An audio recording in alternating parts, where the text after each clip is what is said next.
Salve, salve, ouvintes do podcast do lado esquerdo do muro, do Conexão Israel. Estamos de volta mais uma semana. Eu, Marcos Gorenstein e João Miragaia. Fala, João. Fala, Marquinhos, tudo bem? Tudo bem, tudo tranquilo. Gravando dia 5 de 11h35 da noite, João. Pelo amor de Deus, estamos aí gravando. A gente fazia isso no início, né, cara? Era esse horário meio ingrato. Aí depois a gente conseguiu a coisa mais chata, mas enfim, estamos aí mais uma vez. Eu no carro, para não acordar o pessoal em casa, gravando esse podcast cheio de notícia, bastante coisa. Na semana passada a gente falou que pouca coisa aconteceu, essa semana muita coisa aconteceu, e temos também convidado especial, a nossa amiga Ilana Stein, economista, que vai conversar com a gente sobre o orçamento de Israel esse ano. Enfim, muita coisa para comentar, muita coisa para falar. Vamos então para o nosso primeiro bloco para falar do corona em Israel. João, já se fala em lockdown, hein, cara? Olha aí ele voltando, a gente aí comemorando há um tempo atrás, que, 150 doentes por semana, não tinha mais corona, não sei o quê. De repente, explodindo aí quase 4.000 casos por semana, por dia, por dia. Novos casos de corona, o número de pessoas em estado grave aumentando, voltando a ter pessoas morrendo por corona, enfim. Já voltamos aí, a partir da próxima semana, a ser obrigado em determinados espaços a apresentação do cartão verde, né, vamos dizer assim, né, ou pessoas que se vacinaram ou se recuperaram do corona, né, que no início não é necessário a vacinação, então recebem aí o cartão verde a partir de 12 anos de idade. Enfim, muita coisa aconteceu. Já falamos aí em fechamento novamente pro mês de setembro, né? Mês das festas, Rosh Hashanah, Yom Kippur e Sukkot, e já se fala em lockdown. O João, o Bennett, na época que ele era da oposição, ele falou que Seger Zeki Shalom, ou seja, lockdown é fracasso. Se chegamos ao lockdown é porque fracassamos. Só que na época ele era da oposição, cara. Agora ele é o primeiro-ministro. O que o Bennett vai fazer, cara? Olha, foram muitas vergonhas que o Ministério da Saúde, que o governo passou essa semana, mas o Bennett ele foi hors concours, né? Depois a gente vai comentar as outras, em relação à corona principalmente, né? Enfim, o Bennett, a gente já comentou isso várias vezes aqui, né? Ele é um político de comportamento bastante infantil. Agora que ele é primeiro-ministro, ele até não mostrou, uma vez ou outra, né, quando ele vai na Knesset, ele provoca o Netanyahu como se fosse uma briga de adolescente, mas enfim, acho que ali é parte do jogo. Mas a maneira que ele se relaciona com temas importantes sempre foi uma maneira muito infantil, muito cheia de bravata, e de provocação, e de desafio, né? E eu tenho a resposta, e tratava as coisas de uma maneira, tipo, enfim, como se as coisas fossem muito... Ele é muito impulsivo, muito infantil, e às vezes ele passou algumas vergonhas por causa disso, ele teve que pedir algumas vezes desculpa por causa de algumas bobagens que ele falou, né? E esse é mais um desses exemplos. O Bennett, ele tem também mania de grandeza, né? E principalmente quando ele estava muito bem nas pesquisas, que achou que ele podia ser primeiro-ministro, especialmente em cima do discurso correto, inclusive, que ele chegou a estar fazendo em algum momento, sobre o controle da corona, que ele pediu para o Ministério da Defesa ter participação, ficar com comando da testagem em massa, e das questões relacionadas à enfermaria, né? Que o Exército, as Forças Armadas dispõem de um contingente muito grande de soldados que trabalham na área da saúde. Ele podia chamar reservistas e que estavam presentes no país inteiro, e esse era o projeto dele, que com o exército atuando, com testagens em massa, você consegue isolar regiões com alto contágio. Exemplo do que fez a Coreia do Sul, no início da pandemia, e Coreia do Sul, Taiwan, não sei mais que outro país, alguns países da Ásia fizeram isso, Singapura, se não me engano, enfim, e dessa maneira você controlava a corona. Foi uma medida de relativo sucesso em alguns países, né? Não de total sucesso, ela se mostrou com prazo de validade limitado, okay? E, enfim, ele aproveitou que ele estava na oposição para detonar o governo, né? E quando o Netanyahu fez o segundo lockdown, que o número que foi muito impopular durante o início, mas o número baixou muito no fim do lockdown, como aconteceu todas as vezes, o Netanyahu começou a falar, pronto, a gente conseguiu reduzir, vocês criticaram e tal, olha aí, a gente reduziu muito o número de contágios, a gente vai poder abrir o país de novo, e o Bennett falou, você está comemorando isso como se fosse sucesso? Lockdown não é sucesso, lockdown é sinal de fracasso. E você, se você almeja ser primeiro-ministro, tem que tomar cuidado com as declarações que você faz. Um dia você vai ser primeiro-ministro também, e você vai ter que encarar a realidade na tua frente. Principalmente numa situação como uma pandemia, enfim, o mundo conhece muito poucas maneiras de lidar com a pandemia eficiente que não incluam o isolamento, e o lockdown é a melhor maneira de você obrigar a população a ficar em isolamento. E o Bennett, não satisfeito com isso, ele se apressou, no meio de uma pandemia, com um vírus muito pouco conhecido, ele se apressou a escrever um livro cujo título é Como Vencer a Pandemia. Ele lançou esse livro no ano passado, prometendo que se ele fosse primeiro-ministro, ele ia vencer a pandemia. Ele virou primeiro-ministro com a pandemia controlada e agora ele está às vésperas de enfrentar um lockdown, em partes por responsabilidade própria. Né? É verdade que ele só está 2 meses no poder, é verdade que a variante Delta entrou aqui já antes do Bennett assumir o poder, é verdade que ninguém sabia enfim, ninguém sabe por quanto tempo a vacina faz efeito, e pelo que tem se mostrado, depois de 6 meses ela perde muito, o corpo vacinado perde muitos anticorpos, e que faz com que muita gente já esteja tomando a terceira dose, com uma adesão muito alta, abrindo esse parênteses, 260 mil pessoas se vacinaram nos últimos 5 dias, que é uma adesão 30% mais alta do que teve a primeira dose da vacina, para vocês terem uma noção, e está aberto só para maiores de 60 anos, ou seja, as pessoas estão se vacinando em grande número, né, estão acreditando no governo, em sua grande maioria, enfim, mas mesmo assim, você não pode dar uma receita do sucesso para uma coisa que você não conhece. Essa é uma postura infantil, desequilibrada, né, irresponsável, e que vai cobrar um preço, e está cobrando. Hoje, né, depois que ontem a ministra do Interior, a Elia Tchaquet, que foi a segunda vergonha da semana, declarou, numa entrevista no telejornal do Canal 12, o mais assistido do país, que se a população não cooperar, não for se vacinar e não usar máscara, a gente vai ter um novo lockdown, ou seja, a culpa é de vocês se a gente tiver um novo lockdown, não é nossa, né? Como que o governo que não conseguiu controlar as entradas no aeroporto, que não fiscalizou a quarentena do jeito que precisava, que, enfim, que demorou 20 anos para adotar medidas de restrição, que até agora está titubeando em relação a várias delas, né? Culpa a população pelo lockdown, como se a população tivesse culpa, né? Foi uma vergonha, outra vergonha, não tão grande quanto a do Bennett, que está sendo ridicularizado em todos os programas de rádio e TV que vocês podem imaginar, nas redes sociais também, obviamente. Mas o mais importante não foi a vergonha que ela passou, na declaração dela, o mais importante foi que ela admitiu que o lockdown ele está sendo debatido no mês de setembro. Ela admitiu. E foi a primeira vez que alguém do governo disse que essa carta não está descartada. Até então, o comentário era: a gente não está trabalhando com essa hipótese. E ela foi e admitiu que o governo está trabalhando com essa hipótese, sim. O Ministério da Saúde, inclusive, hoje, agora, uma das principais profissionais do Ministério da Saúde, a doutora Sharon Eloy Price, disse hoje também no Canal 12 que sem dúvida, essa é uma medida que está sendo avaliada, e que o governo não quer ter que chegar nela. O que o governo está esperando? O governo está esperando agora ver se a vacina nas pessoas idosas diminui o índice de doentes graves e de mortos. Se diminuir, ainda que o contágio continue alto, se o número de doentes graves e mortos depois da terceira dose ficar controlado, o governo não vai fazer lockdown. Se o número de doentes graves e mortos seguir aumentando, o governo não vai ter outra alternativa que não fazer lockdown. Por que eu digo que não vai ter outra alternativa? Porque ainda que o Ministério da Saúde esteja ampliando as camas de internação, comprando respiradores e tudo mais, você não pode apostar numa situação de internação de muitos doentes, você não pode apostar na morte, você pode ser responsável com a vida dos seus cidadãos, né? Além de que isso é uma questão totalmente condenável do ponto de vista humano, ela não é nem um pouco popular do ponto de vista político. Então, enfim, o governo não pode correr riscos tão grandes. O Bennett vai preferir a vergonha que ele vai passar por ter sido infeliz na declaração que ele fez e ter que assumir o papel de fracassado na cara, que ele já está sendo ridicularizado pela oposição, do que ver as pessoas morrendo. Né? Enfim, então eu acho que a gente está muito próximo do lockdown. O governo vai ter 2, 3 semanas para avaliar se essa vacinação em massa vai surtir algum efeito.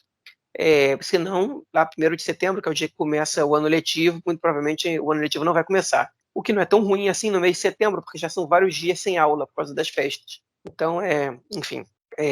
Agora, um lockdown ele não dura menos que 1 mês e meio. Né? Então, é 1 mês e meio de economia parada, com um prejuízo muito grande, e aí a oposição já está até ridicularizando o próprio orçamento. Vão falar, estão construindo um orçamento para ser aprovado em novembro e vão ter que alterar ele todo em outubro, porque vocês vão ter uma despesa aí de bilhões de shekel com o lockdown que vocês não planejaram. E aí casou com o argumento do Netanyahu, que ele falou, eu não quis aprovar aquele orçamento para 2 anos, porque no ano de pandemia você não sabe o que ia acontecer, por isso eu queria fazer um orçamento só para um ano, ao contrário do que tinha sido acordado no acordo de coalizão com o partido do Gantz.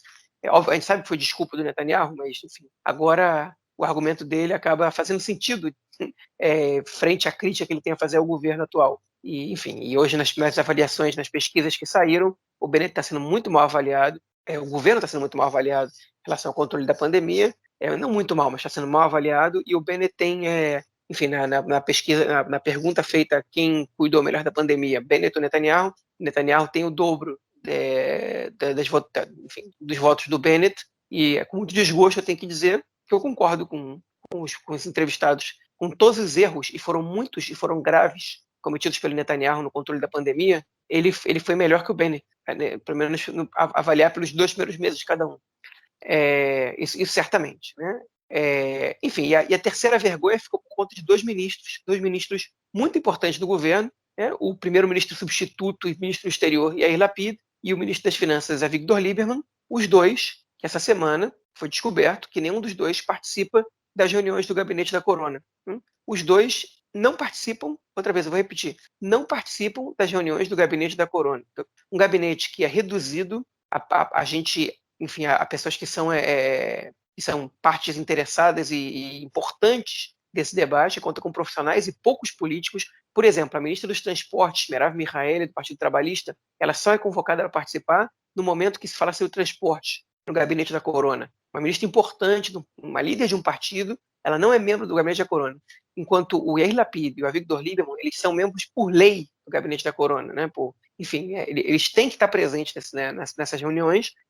O Lieberman, ele manda o vice-ministro, ele diz que ele tem profissionais do Ministério das Finanças e o vice-ministro lá que atualizam ele qualquer coisa que é importante no Ministério das Finanças, e o Yair Lapid diz que ele confia no primeiro-ministro Bennett, no ministro da Saúde, no ministro Horowitz, e que ele, enfim, ele é atualizado sobre todas as questões, mas que nesse momento ele tem prioridades, ele prefere dedicar o tempo dele a questões envolvendo políticas de Estado e relações exteriores, e não participa das reuniões do gabinete da Corona. Olha, sinceramente, não existe tema mais importante no mundo hoje em dia que não o coronavírus. O Yair Lapid e o Avigdor Lieberman deveriam estar presentes nessas reuniões. Enfim, a gente descobrir que eles não estão presentes para uma pesquisa jornalística, numa investigação jornalística, é ainda mais absurdo, porque enfim, eles admitiram, obviamente, eles não negaram, e a desculpa esfarrapada, que eu confio no primeiro-ministro, e Yair Lapid, ele quer ser primeiro-ministro, enfim, como é que o cara não está presente nas reuniões da comissão da Corona, né? Que país ele vai herdar do Bennett daqui a pouco? Como é que ele vai saber como coordenar esse país? Tipo, se ele está, por opção, se ausentando disso. Então, é a terceira exposição ao ridículo do governo essa semana, uma palavra em árabe que é sequestrada pelo hebraico para se referir a esse tipo de ridículo, que se chama fadirra, né? Que não é exatamente a mesma coisa que vergonha. Tem outra palavra que é buchá. Fadirra é uma vergonha que é um ridículo, né? É passar vergonha. Não é ter vergonha na cara, é passar vergonha. Se expor ao ridículo. E foram essas 3 vezes que foram 3 personagens 4 personagens, né? Em 3 casos diferentes. Mas, João, passaram vergonha. Sim. Se o Bennett cai, o Lapid entra, né, cara? Não, eu acho que se o Bennett cair, vai ter eleições. O Lapid entra pelo menos. Tem eleições? Essa é uma dúvida. Não, depende de como ele cair, né? Agora, o Lapid entra. O Lapid entra porque. O Lapid entra mesmo que seja transitório. Porque tanto o Lapid quanto o Lieberman, com a história, com essa desculpinha, né? Na verdade, é uma opção de se afastar do governo e desse fracasso de como está sendo direcionada aí toda a questão do corona, né? Eles querem se afastar disso e, tipo, não tá ali na frente. Por outro lado... Pode ser, mas você acha que realmente isso cai melhor para eles? Né? Dizer, mas eu não estava lá. Mas você não estava lá porque você não quis, porque você não teve responsabilidade, né? Você não pode nem dizer que... Eu acho que assim, a gente vê dessa forma, mas eu acho que também é uma forma deles se afastarem dessa política, entendeu? E eu concordo com você, eles deveriam, inclusive, assim, se a opção... A possibilidade, quer dizer, não a possibilidade, a não presença deles é uma coalizão tão complicada, né? Uma coalizão tão dividida com essas coisas todas. A não presença de lideranças partidárias no gabinete do Corona enfraquece absurdamente o governo, né, cara? principalmente do Lapid, né? Que foi o cara do partido mais votado.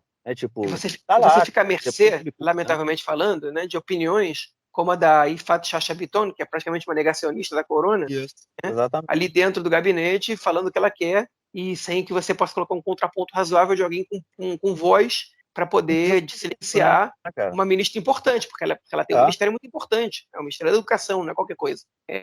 E o Lapid o Lapid e o Lieberman, eles têm mais força que ela no governo.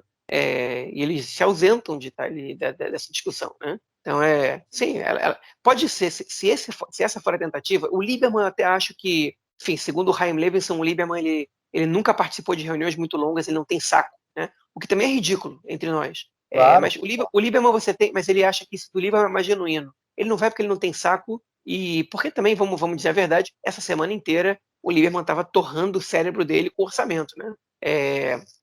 Os outros ministros também, mas ele principalmente. O Lapid não tem absolutamente nenhuma razão para não estar lá. Nenhuma. Ainda mais porque ele vai ser o primeiro-ministro, se o tempo dá para ele essa chance. Então, eu acho que pro Lapid ainda é pior do que pro Lieberman. Bom, e essa questão aí dessa ridicularização toda também do Bennett, né, cara? Que é impressionante. Eu acho que você fez um comentário que eu não tinha pensado a questão, né? Ele escreveu um livro e no momento em que o mundo está pensando, entendendo o que é o corona, né? Surgiu uma nova doença, ninguém conhecia o que era. Ele já escreveu um livro de como combater a economia, ou como combater a pandemia, né, cara? Impressionante mesmo. É de uma arrogância muito grande também, né? Não só de uma tentativa de fazer um showman, mas de uma arrogância muito grande. Tá tomando um pau. Pois é, arrogância com infantilidade, com falta de noção política, né? Dos erros que comete, né? Foi uma aposta, né, cara? Mas você já reparou que as apostas do Bennett estão sempre errado? Estão sempre errado. É outra coisa. Mas porque você é muito infantil, entendeu? O Bennett é um sujeito que fala bem, que é criativo, que é competente. Eu posso não concordar com ele em nada, mas ele é um sujeito que, quando ele exerce uma posição no ministério, o ministério dele trabalha, ele é um cara que trabalha, que faz coisas, enfim, ele pode levar o país para o caminho oposto do que eu quero que ele leve, mas ele sabe para onde ele está levando e ele, enfim, em geral, trabalha duro, com competência. Mas ele não tem maturidade, impressão de que ele não tem. Bom, talvez agora tenha, né? Agora, enfim, a maneira dele se expressar é uma maneira muito infantil, dele se relacionar também. Enfim, o Chaim Levinson ele tinha feito uma comparação uma vez no podcast do Aretz sobre uma comparação entre o Naftali Bennett e o Gidon Saar, né, que eram os dois nomes da direita que estavam desafiando o Netanyahu. E que, como o Bennett era impulsivo e pouco cuidadoso, e o Gidon Saar era muito pouco carismático, mas calculista e político e tudo mais, né? Enfim, e calhou de que o primeiro-ministro virou o Naftali Bennett e não o Gidon Saar, e a gente tem que passar essas vergonhas aí. O Gidon Saar certamente não estaria passando por uma vergonha dessa, até porque, enfim, ele sabe calcular os ganhos e perdas políticas dele muito bem. Mas se o Gidon Saar fosse primeiro-ministro, isso quer dizer que a Chacha Biton poderia ter um cargo mais importante, né, cara? ou menos, né? Porque se você ganha o primeiro-ministro, você tem que baixar as expectativas para o resto do teu partido. Vai descer a escala, é verdade. Ainda mais quantas cadeiras eles têm? São 6 também, não é isso? Ou 4, menos, sei são lá. São seis também. São seis também. Então ia perder boa.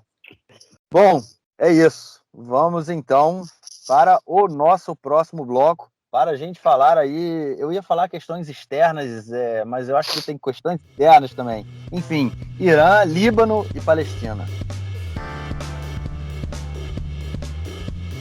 Bom, é isso aí, gente. Como no final próximo do bloco anterior, eu, enfim, não consegui dizer. Eu não sei se é política externa ou política doméstica. Política eu interna. De tópico do conflito. De conflitos, né, cara? Tem um monte de coisa aí envolvida. Vamos então falar sobre o primeiro. Enfim, acho que foi a primeira coisa que aconteceu também essa semana, né? Foi lá a questão com o Irã, mais uma questão com o Irã, né? O cenário aí aquecendo muito. Houve aí um ataque, né? Israel acusa o Irã de ter feito um ataque contra um navio de propriedade. Eu acho que é de propriedade japonesa, mas é operado por uma empresa israelense. Por uma empresa israelense, exatamente. Na verdade, eu não sei nem se a empresa é israelense, mas o dono da empresa é israelense. Ok, entendi. E houve mortes aí, né, nesse ataque iraniano. Obviamente o Irã diz que não tem nada a ver com o caso, né? Acho que é sempre uma enfim, todo mundo, ninguém nunca tem nada a ver, é raro, né, alguém assumir aí a autoria, ou diz que não tem nada a ver ou fica calado, né, que na verdade ficar calado é mais ou menos uma forma de assumir a autoria também. Mas enfim, cada um entende da forma que quer. O Lapid e o Naftali Bennett passaram informações para os Estados Unidos, né, e para a Rússia sobre o que estava acontecendo ali, né, o que tinha acontecido, o que tinha Para a sido... Rússia não, para o Reino Unido. Desculpa, Reino Unido, exatamente, sobre o que tinha acontecido ali. Enfim, houve várias acusações, várias coisas acontecendo, e aparentemente enfim, a guerra com o Irã, né, que é uma guerra meio, vamos dizer assim, uma guerra de atrito, né? Ela tá tomando cada dia que passa, cada semana que passa, novas proporções, né, cara? Pois é, vamos contextualizar a situação, né? Um drone, ele disparou contra um navio, né, que estava no Golfo Pérsico, em águas internacionais, próximo enfim, à fronteira marítima com o Omã, né, e matou duas pessoas, dois marinheiros do navio, um de nacionalidade britânica e outro de nacionalidade romena, né? E outros 5 navios perderam direção por causa desse ataque. Na hora, Israel já acusou o Irã. O Irã negou, falou que não tem nada a ver com isso, que Israel está tentando incitar contra eles. E aí o Bennett, o Lapid, o Gantz, todo mundo correr para os Estados Unidos e para o Reino Unido dizer, olha só, a gente tem aqui provas de que o momento que o drone saiu do território iraniano e fez isso, o Gantz acusou a Guarda Revolucionária Iraniana de estar por trás desse ataque. Enfim, desse navio. E isso mexeu com os brios dos Estados Unidos e de parte dos países da comunidade internacional, da Alemanha, do Reino Unido, de alguns outros países da União Europeia, de maneira muito mais grave do que antes. E Israel está se aproveitando disso bastante. Hein? Por que o Irã afundou esse navio? Se é que afundou, entre nós, afundou. Hein? Eu não tenho a menor dúvida que o Irã afundou. Quando Israel disponibiliza informação, é porque a certeza é muito grande. Os Estados Unidos já disseram que não tem nenhuma dúvida de que foi o Irã, que eles podem negar o quanto eles quiserem, enfim, que eles já sabem que foi o Irã. Enfim, Israel fez o Irã passar por várias humilhações nos últimos meses. Entre elas, a principal delas, a explosão do reator nuclear lá, pelo menos o curto-circuito, né, do reator nuclear de Natanz. Enfim, outra foi o ataque cyber ao porto da mesma cidade, enfim, que afetou bastante, enfim, deixou o Irã com um engarrafamento gigante, problemas de todas as áreas. Vários ataques Israel fez sem ter que explodir uma bomba, dar um tiro. Também matou um cientista iraniano, se você lembra disso. Israel não. Aí teve tiro, né? Sim. Enfim, pois é. Mas quem foi agora? Foi um cientista? Foi um cientista. Ou foi um líder? Foi o líder, não, foi o cientista que coordenava a pesquisa nuclear iraniana, foi o principal nome. Isso, né? ok. Isso. Não, o general da Guarda Revolucionária, quem matou foi o Trump. Ele matou ele no Iraque. Não foi Israel. Enfim, esse assassinato desse cientista, Israel não reconhece, né? O Irã tem certeza que foi um Mossad.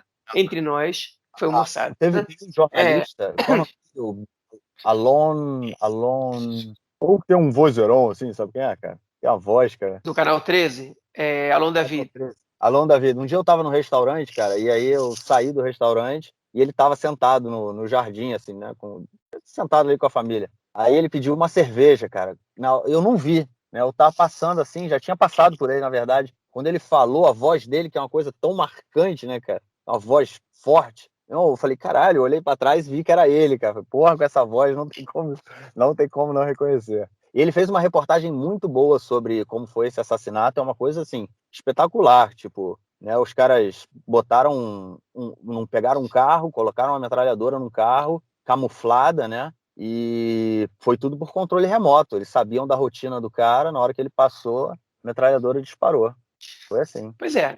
Então, Israel submeteu o Irã a várias humilhações, sem contar a quantidade de vezes que Israel explodiu bases iranianas na Síria, né? E depósitos de armamentos, ou intermediou remessas de armas que o Irã mandava para o Líbano através da Síria e etc. Né? Então, foram muitas vezes que Israel fez isso. O Irã não podia reconhecer que tiveram que estava repassando armas para o Líbano, então ficava muito irritado com Israel, mas não podia cobrar uma postura diferente, tinha que esperar que a Síria reclamasse. Israel reclamar, enfim, Israel não está nem aí porque a Síria vai reclamar, o mundo não está nem aí para se Israel bombardeia a Síria, já tem 1 trilhão de bombardeios por dia na Síria, um a mais, um a menos, ninguém mais liga mesmo.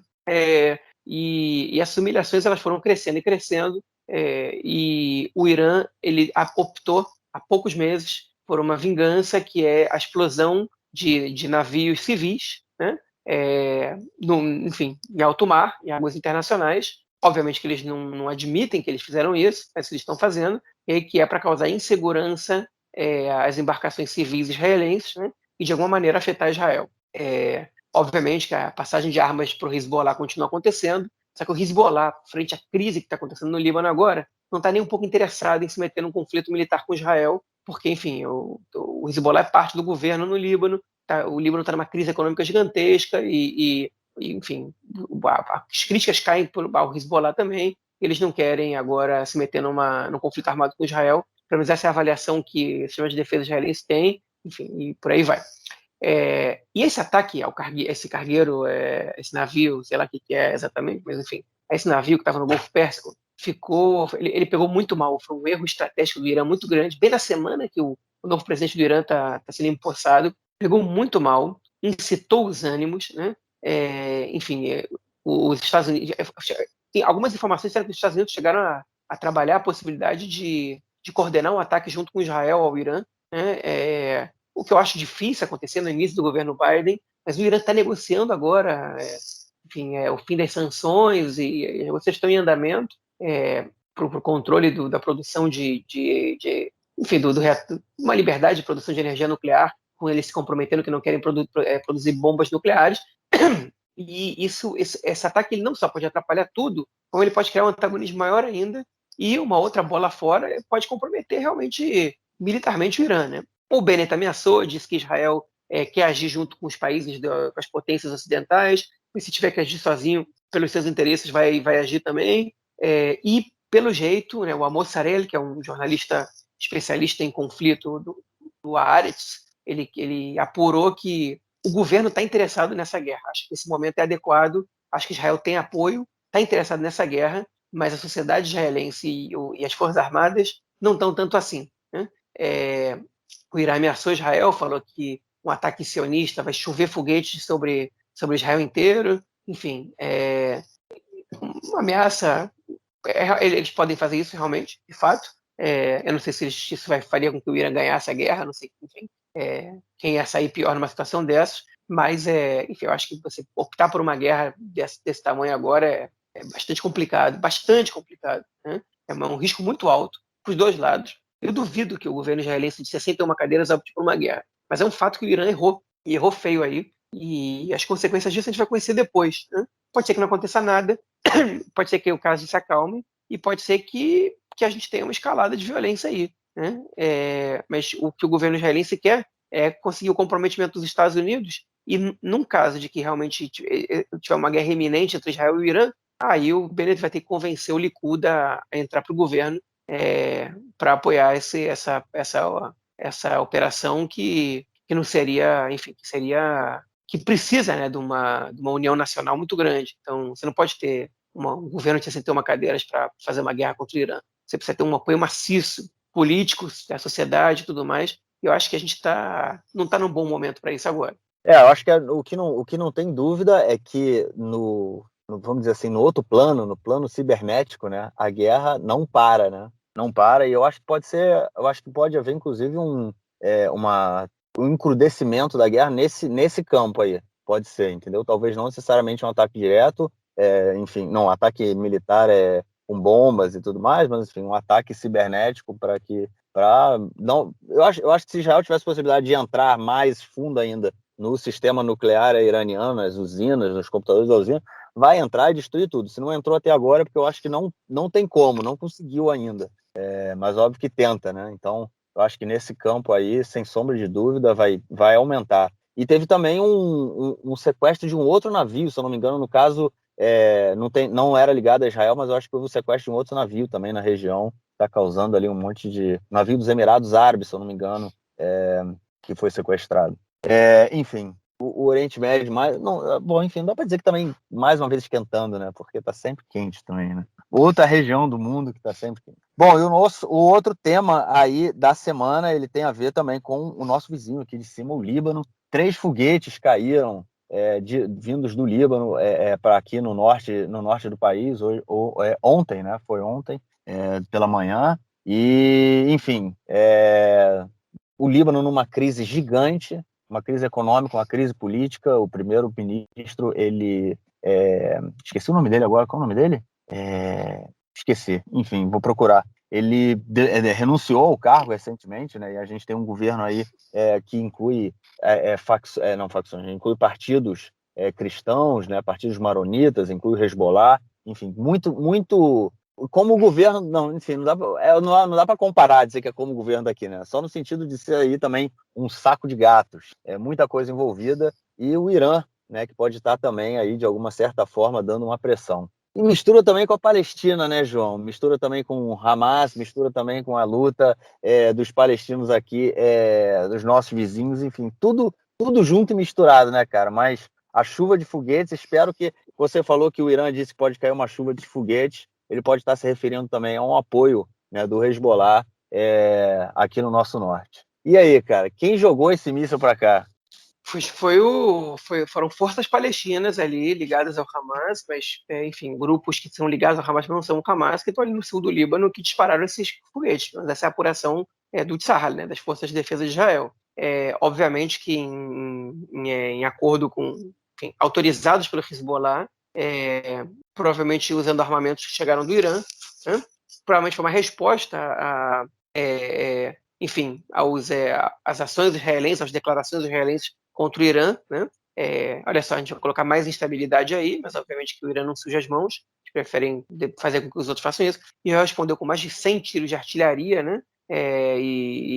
No dia seguinte teve ataque da Força Aérea Israelense. E o Líbano não relatou nenhum ferido, mas um estrago danado fez ali nas redes de comunicações do sul do Líbano, isso. Destruiu estrada, destruiu antena, um monte de coisa.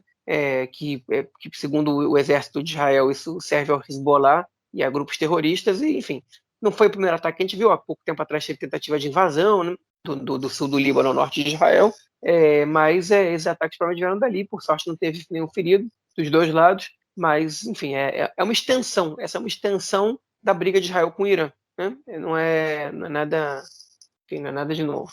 Bom, você falou aí que comentou, né, da questão do apoio ao Hamas, desses grupos palestinos, inclusive na última guerra também houve, né, lançamentos de foguetes do norte para cá para Israel, pouca coisa, foram 2, né, uma coisa também não, foram 2 dias assim, mas com, sei lá, acho que não chegou a 5 foguetes no total que caíram aqui em Israel, vindos do norte, também grupos de apoio, né, palestinos, refugiados palestinos que vivem no Líbano, né, que muitos deles também participam desses grupos e lançaram esses foguetes aqui. Mas, por outro lado, o Hamas conseguiu aí um apoio financeiro recentemente. Mais uma vez vai entrar dinheiro do Catar, né? Dinheiro Catar aqui em Israel, só que dessa vez por um banco, né? Não vai ser mais aquele show do milhão, né? Entravam carros com milhões de dólares, né? Em notas de $100 que eram distribuídos e que iam para o Hamas, e o Hamas fazia distribuição. Agora vai ser feito por um banco, né, da autoridade palestina. Você acha que isso vai dar alguma controlada no dinheiro ou vai continuar correndo solto para onde não deve correr, cara? A única vantagem desse acordo, né, é que, enfim, Israel fortalece de alguma maneira ou permite que a autoridade palestina tenha um papel na reconstrução de Gaza. Né? É a única vantagem, o ponto positivo nisso. No final das contas, o Hamas está recebendo dinheiro, né, por meio de um banco da autoridade palestina, com a autoridade palestina intermediando o acordo. Então, enfim, eles têm uma participação, que é a coisa que eles não tinham antes. O dinheiro não vai chegar em maletas com dinheiro vivo, né, para ser dado nas mãos dos líderes do Hamas. A gente não sabe que preço a autoridade palestina vai cobrar. Também uma oportunidade a autoridade palestina se aproximar dos cidadãos de Gaza. Então, talvez eles exijam que esse dinheiro também seja investido na reconstrução da maneira como eles acham que deve ser. Talvez eles também embolsem um pouco. A gente tem relatos de muita corrupção na autoridade palestina, então resta ver o que vai acontecer. Mas, enfim, frente à queda de popularidade do Mahmoud Abbas, né, Abu Mazen, que é o presidente da autoridade palestina, eu acho que ele seria muito estúpido se permitisse que esse dinheiro fosse para a corrupção da autoridade palestina. Então, se ele for esperto agora, ele condiciona, usa esse dinheiro para maneiras X, Y, Z, pega um pouquinho do mérito, enfim, e consegue esvaziar um pouco o Hamas e acaba sendo bem para Israel. Por enquanto, o governo está sendo criticado, porque eles prometeram que o dinheiro não ia mais chegar na mão do Hamas. Ele está chegando, só está chegando de outra maneira. Né? Enfim, não tem como evitar, o dinheiro tem que entrar. Se o dinheiro não entrar, vai ter outra guerra. E o Israel não quer outra guerra. Então o dinheiro tem que entrar, o governo sabe disso. E acho que eles fizeram bem, na verdade. Eles prometeram que que eles outra vez foi a infantilidade do Bennett, né? Prometer que o dinheiro não vai chegar na mão do Hamas, que isso acabou, é balela. Você não pode falar um negócio desse, é bravata. No acordo, quando você faz cessar-fogo, você tem que permitir que os caras paguem os funcionários, que eles reconstruam o lugar, né? Enfim, e eles, bem ou mal, querendo ou não, são eles que administram Gaza, né? Por responsabilidade muito grande de Israel. Então, enfim, você tem que entender que esse dinheiro vai chegar lá e você tem que fazer com que grupos que são mais interessantes a Israel tenham a administração desse dinheiro, em vez de ele cair nas mãos do Hamas, né? Pelo jeito, alguns setores desse governo conseguiram entender isso, né? E estão fazendo isso funcionar. Então, para mim, essa é uma bola dentro. Achei que essa foi uma notícia, de certo modo, boa, frente a toda a bagunça que a gente está vendo aí. Então, acho que essa coisa que você falou aí da bola dentro é o que tem de interessante, né? Porque ao longo dos últimos anos, das últimas décadas, né? Desde que o Netanyahu entrou, a política foi de enfraquecer a autoridade palestina, né? De enfraquecer o Fatah e fortalecer o Hamas, por outro lado, né? Porque o Hamas sempre saía mais forte na guerra com o Fatah, principalmente com o controle de Gaza. Apesar das guerras, né? O Hamas sempre conseguia um financiamento, conseguia dinheiro, coisa que o Fatah não consegue. Então a gente tem aí teve essa política aí durante muito tempo, e aí o que eu realmente queria, tô ansioso para poder ver quais serão os próximos passos, para entender se é realmente uma política de aproximação agora, né, da autoridade palestina e de enfraquecimento do Hamas, né? Eu acho que isso é uma questão que me interessa ver qual vai ser o passo, se é realmente um entendimento do governo, né, de que isso tem que ser feito, ou se tipo dando óbvio que é interessante para Israel, porque no momento que esse dinheiro entrar no banco palestino, Israel vai ter também um determinado controle, informações, né? Se bem que no terreno ali ninguém sabe realmente como esse dinheiro vai ser usado, né? Você pode, obviamente, você desviar e tudo mais, mas enfim, Israel pode ter algum controle sobre isso, né? Então, realmente é interessante, curioso para saber quais serão os próximos passos, para entender se realmente é uma política de aproximação com o Fatah, ou se é só aproveitar a situação para poder controlar o dinheiro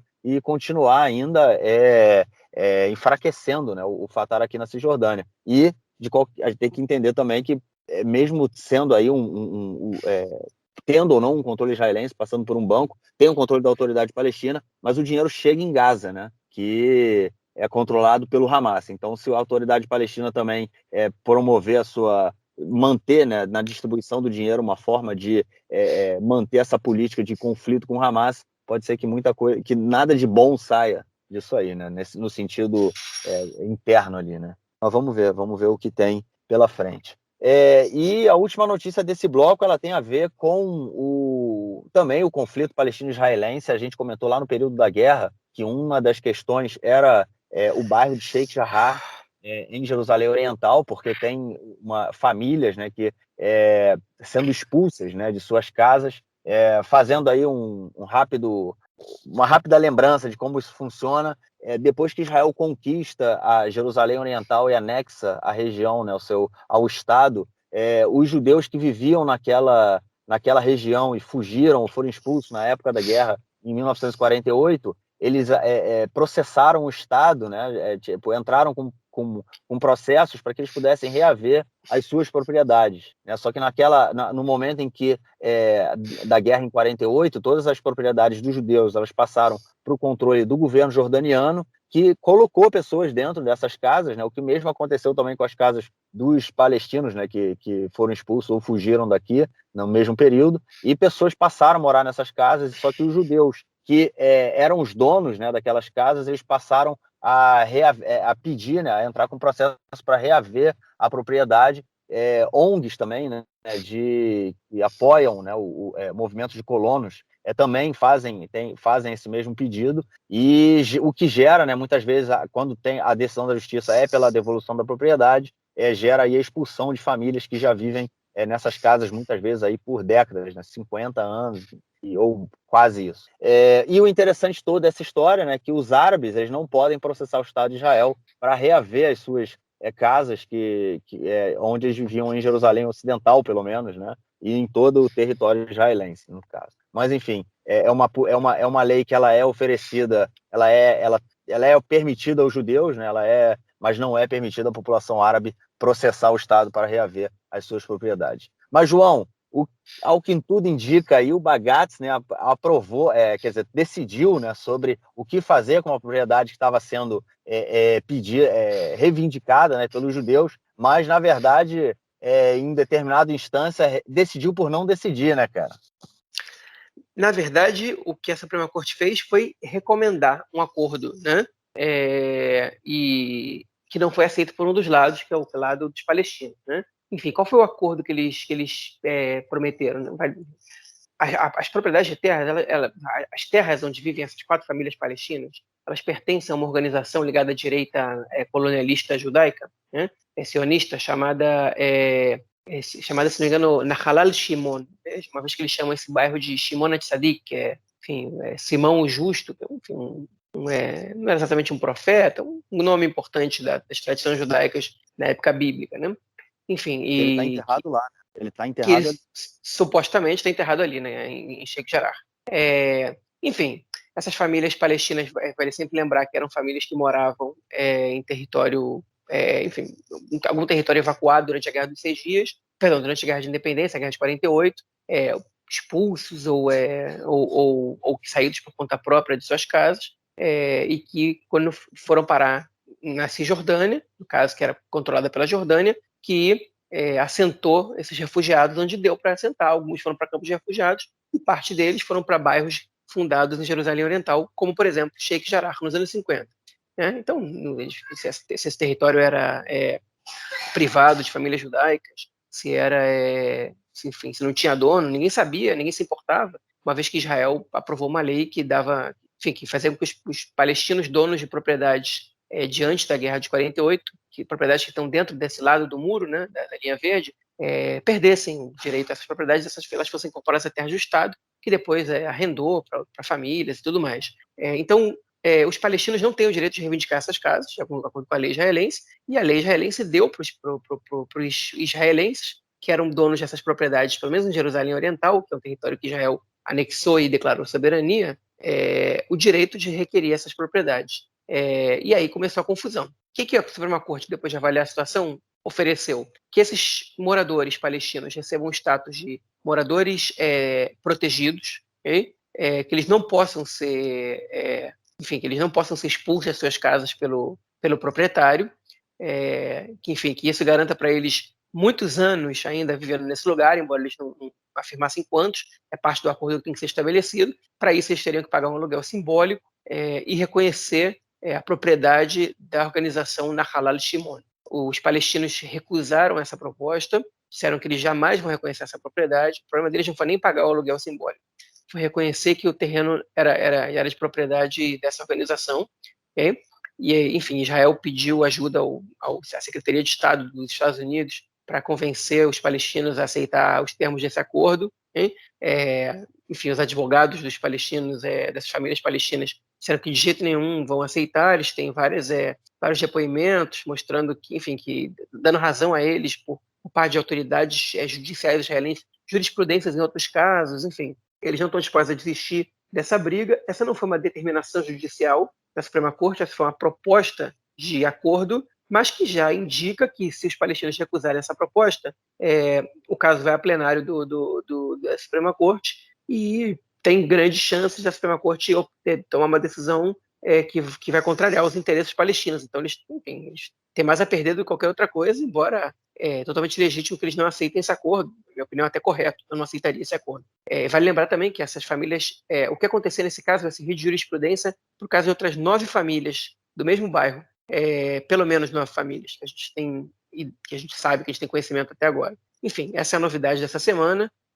Estamos esperando agora cenas dos próximos capítulos. Eu acho que a gente vai ter que realmente esperar. Tá tendo várias manifestações em Sheikh Jarrah de organizações de direitos humanos israelenses, né? O Paz Agora, né? O Shalom Marchav. Tem uma outra organização chamada Omdim Be'achad. Tem enfim, o Shovrim Shtiká, né? O Quebrando o Silêncio, que é uma organização de ex-soldados. Todos eles têm feito várias manifestações às sextas-feiras, em apoio, né, às famílias palestinas. Lembrando que durante a guerra também, né, o Ben Gvir, né, o deputado, foi lá e montou o gabinete dele ali em Sheikh Jarrah, ou seja, é bem tenso, e eu acho que vai ser há outros territórios, outros terrenos, né? Enfim, também não é correto chamar de terreno. Assim, há outras regiões aqui perto de Jerusalém que também tem famílias que precisam, que a corte determinou a expulsão, mas enfim, a expulsão não acontece. Beduínos também muitas vezes, mas isso é sempre muito complicado para Israel, né? Porque, enfim, pega muito mal, né, cara? Não tem como defender, não tem como dizer que é correto. E entramos aí com uma notícia de última hora, um acontecimento depois que nós encerramos a gravação. Nessa sexta-feira foram disparados 13 foguetes do Líbano em direção a Israel, em direção às colinas do Golã. 5 deles chegaram a ultrapassar território israelense, foram interceptados pelo domo de ferro, né, o Kipat Barzel, ou explodiram em territórios vazios. Só 5 deles, o resto caiu em território libanês, sem causar nenhum dano a Israel, e foram lançados pelo Hezbollah. Agora tem 2 acontecimentos interessantes para a gente comentar disso, né? Primeiro, que tanto Israel quanto o Hezbollah disseram que o objetivo do Hezbollah foi não acertar territórios habitados em Israel. O Hezbollah disse que foi simplesmente uma resposta aos ataques da Força Aérea Israelense ao sul do Líbano, depois dos foguetes disparados, dos 3 foguetes disparados contra Kiryat Shmona, né? Que a gente comentou na gravação. E o próprio Hezbollah admitiu que o alvo não eram cidades nem territórios habitados, era uma resposta, né? Então Israel e o Hezbollah concordaram com essa narrativa, que a princípio diz que é a realidade, né? Mostra pra gente que realmente esse foi o interesse, essa foi a intenção do Hezbollah. E dando fim, então, à escalada que nenhum dos dois lados quer. Nenhum dos lados tinha interesse em começar uma escalada de violência agora. Então, o Hezbollah fez uma ação só para justificar, só para dizer que fizeram, e já respondeu com tiro de artilharia e ficou por isso mesmo. O que foi curioso nesse caso é que militantes do Hezbollah que foram fazer esses disparos foram pegos num vilarejo no sul do Líbano, e foram agredidos por habitantes desses vilarejos que se queixaram de que eles fazem esse tipo de situação, criam uma guerra que depois eles não assumem a responsabilidade. Quem paga o preço são os habitantes dali do sul. Vale lembrar que o Líbano está passando por uma crise econômica seríssima, né? E, enfim, essa é uma ação sem precedentes.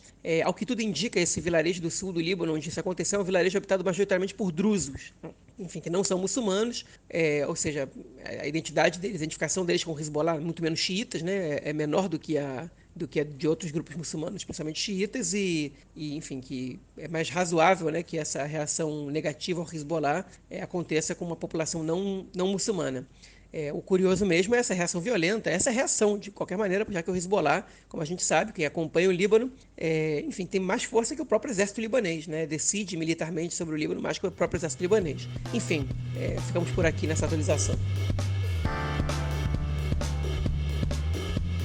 Bom, ouvintes, nesse bloco a gente trouxe mais uma vez uma convidada especial para conversar com a gente sobre o orçamento que está sendo construído por esse novo governo. Para quem não lembra, o orçamento foi aí vamos dizer assim, o pano de fundo, né, para a queda do último governo, e foi toda uma discussão sobre o orçamento, se ele seria anual, bianual. O Netanyahu tinha combinado um negócio e depois foi para outro, enfim.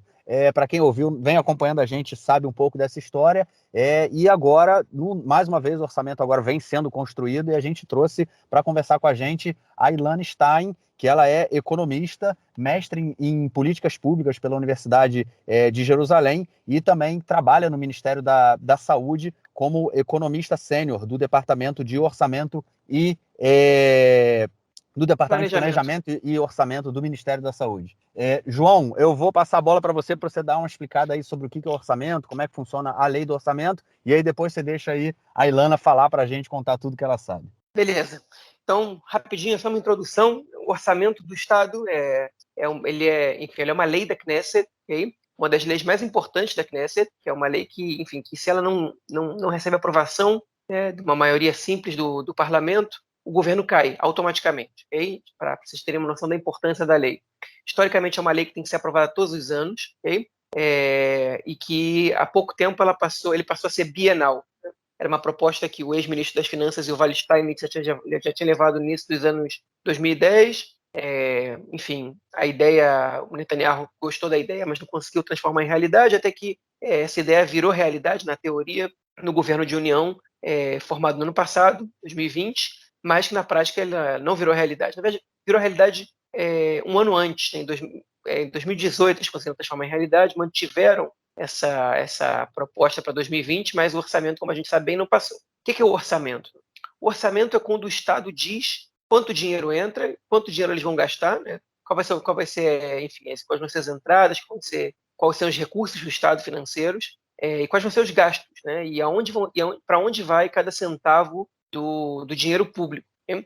Enfim, Israel é um país que é deficitário todos os anos, há alguns bons anos. No ano passado, a Ilana vai poder me corrigir, se eu não me engano, foram 160 bilhões de shekel de déficit que as contas públicas tiveram por causa da crise da corona. Então, o orçamento desse ano ele já é delicado por essa razão. Ele é mais delicado ainda porque desde 2018 a Knesset não aprova um orçamento, porque ali eles aprovaram que ia ser bienal, em 2020 tinham que aprovar outro orçamento, e enfim, o governo caiu porque o Likud não quis, né, o Ministério das Finanças não quis aprovar o orçamento, justamente porque era uma janela que Netanyahu tinha para convocar eleições sem que ele tivesse que passar o bastão para o Benny Gantz, né, para que ele se mantivesse no poder sem ter que rodar o poder, sem ter que rodar o poder.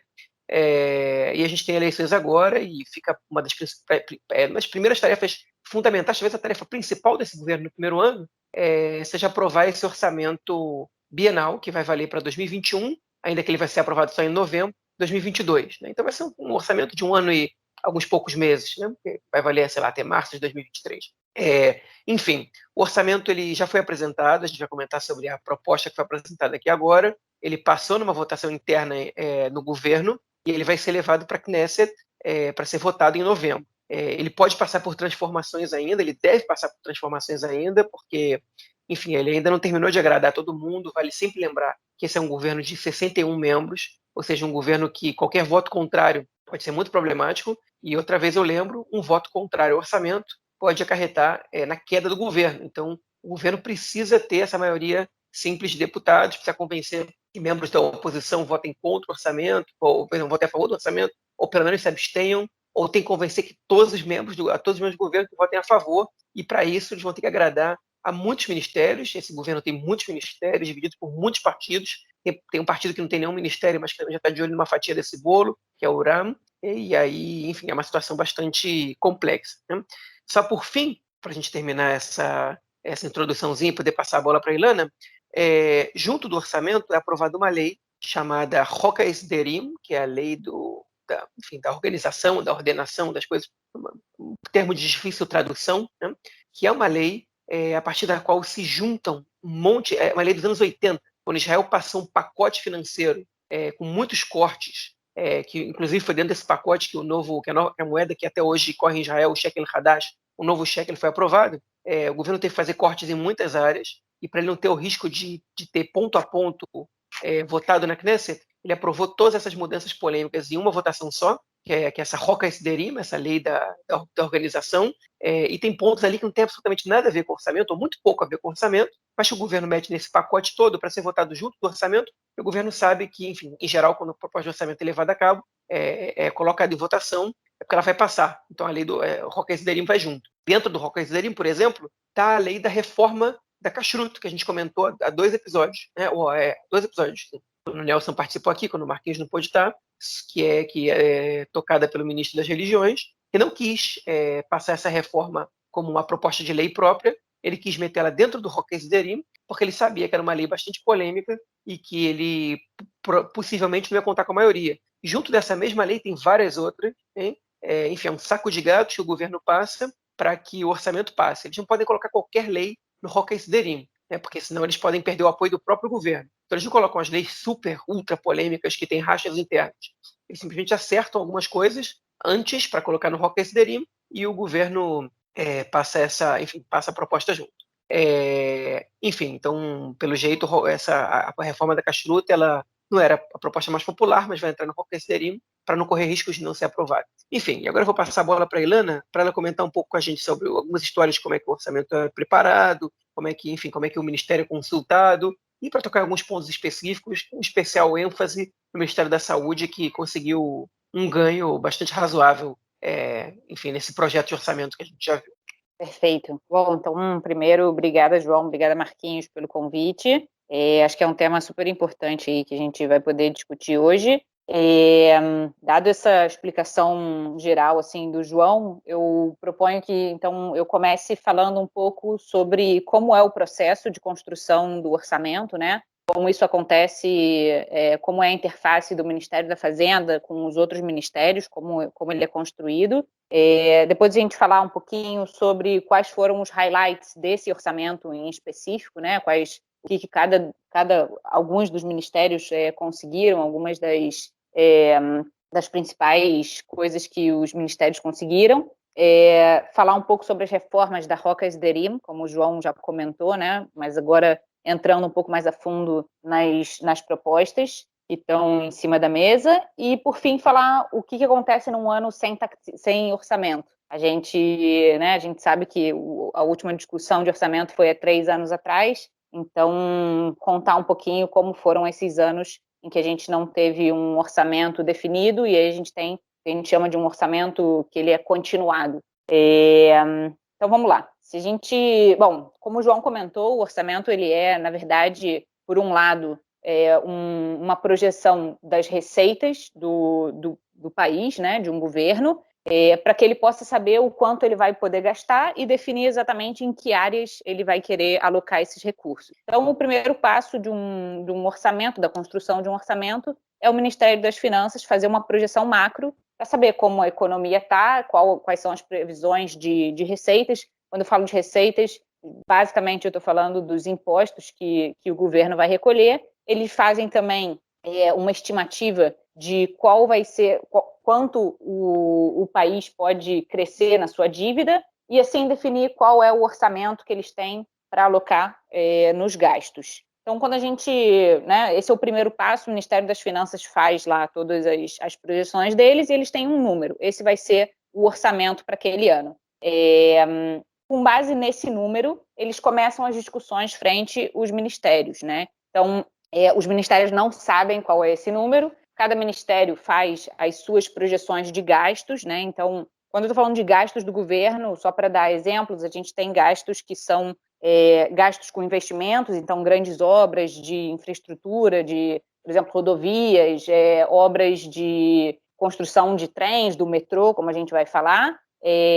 A gente também está falando de gasto com pessoal, né, recursos humanos, então todos os trabalhadores, todos os servidores também são gastos do governo, políticas de redistribuição de renda, serviços que o governo compra, enfim, vários tipos de gastos. Essas são todas vários tipos de despesas diferentes que o governo pode ter. Então, depois que o Ministério das Finanças faz essas projeções e define o orçamento, cada um dos ministérios senta, cada ministério tem um departamento orçamentário, no caso onde eu trabalho no Ministério da Saúde é um exemplo, mas cada ministério tem o seu departamento orçamentário, que agrega todas as demandas do seu ministério. Óbvio que isso é feito junto a cada um dos departamentos. Então, no Ministério da Saúde, por exemplo, a gente tem o departamento psiquiátrico, a gente tem o departamento de saúde pública, por exemplo, que está muito, né, que a gente toda hora agora está falando, porque é o departamento responsável aí por levar todo o assunto do corona, e vários outros departamentos. Então, cada departamento entrega para a gente as suas demandas, a gente já faz um filtro e faz uma discussão já com o secretário-geral e com o ministro sobre quais são as prioridades do Ministério para aquele ano, nesse caso agora ano e pouco, né? Então para 2021, 2022, e leva essas demandas para o Ministério da Fazenda. E aí começa a negociação, né, junto ao Ministério da Fazenda. É importante só também fazer uma pontuação, porque existem vários gastos que a gente tem controle e tem alguns gastos que a gente não tem controle. Então, no caso, por exemplo, do Ministério da Saúde, tem diversos gastos que é o que a gente chama de gastos fixos, que eu não tenho como reduzir eles. Então, por exemplo, tem diversos servidores que não podem ser demitidos, tem, né, vários cargos que não podem ser demitidos, então é um gasto que eu não posso voltar atrás, e tem alguns gastos que eu já me comprometi por alguns anos. Então, tem uma parte desses gastos que a gente chama que é o piloto automático. Então, mesmo se eu não tiver nenhum acréscimo no meu orçamento, eu, no mínimo, gasto aquilo. E os acréscimos que eu vou ter no orçamento, eles são, geralmente, o que a gente chama de novos projetos, novas prioridades, ou alguma decisão que foi tomada pelo governo que cada ministério tem que cumprir. Com base em todo esse panorama, começam as negociações com o Ministério da Fazenda. Nunca são negociações fáceis, são dias e noites, assim, é um período bastante complicado, de bastante trabalho, principalmente nos departamentos, né, de orçamento de cada ministério. E com isso a gente vai chegando em alguns consensos. Nem sempre se chega a consensos, isso também é parte, né, do business, assim, é parte do charme. E como foi o caso esse ano, né, no dia que ia se decidir, que ia se sentar com todos os ministros para apresentar a nível macro quais eram os números de cada ministério, o Ministério da Saúde ainda não estava fechado e ele estava ameaçando votar contra o orçamento, porque ele não estava satisfeito com o orçamento que tinha recebido, com os números que tinha recebido. Então, é o que eles chamam de noite do governo, né? Eles geralmente viram à noite nessas discussões,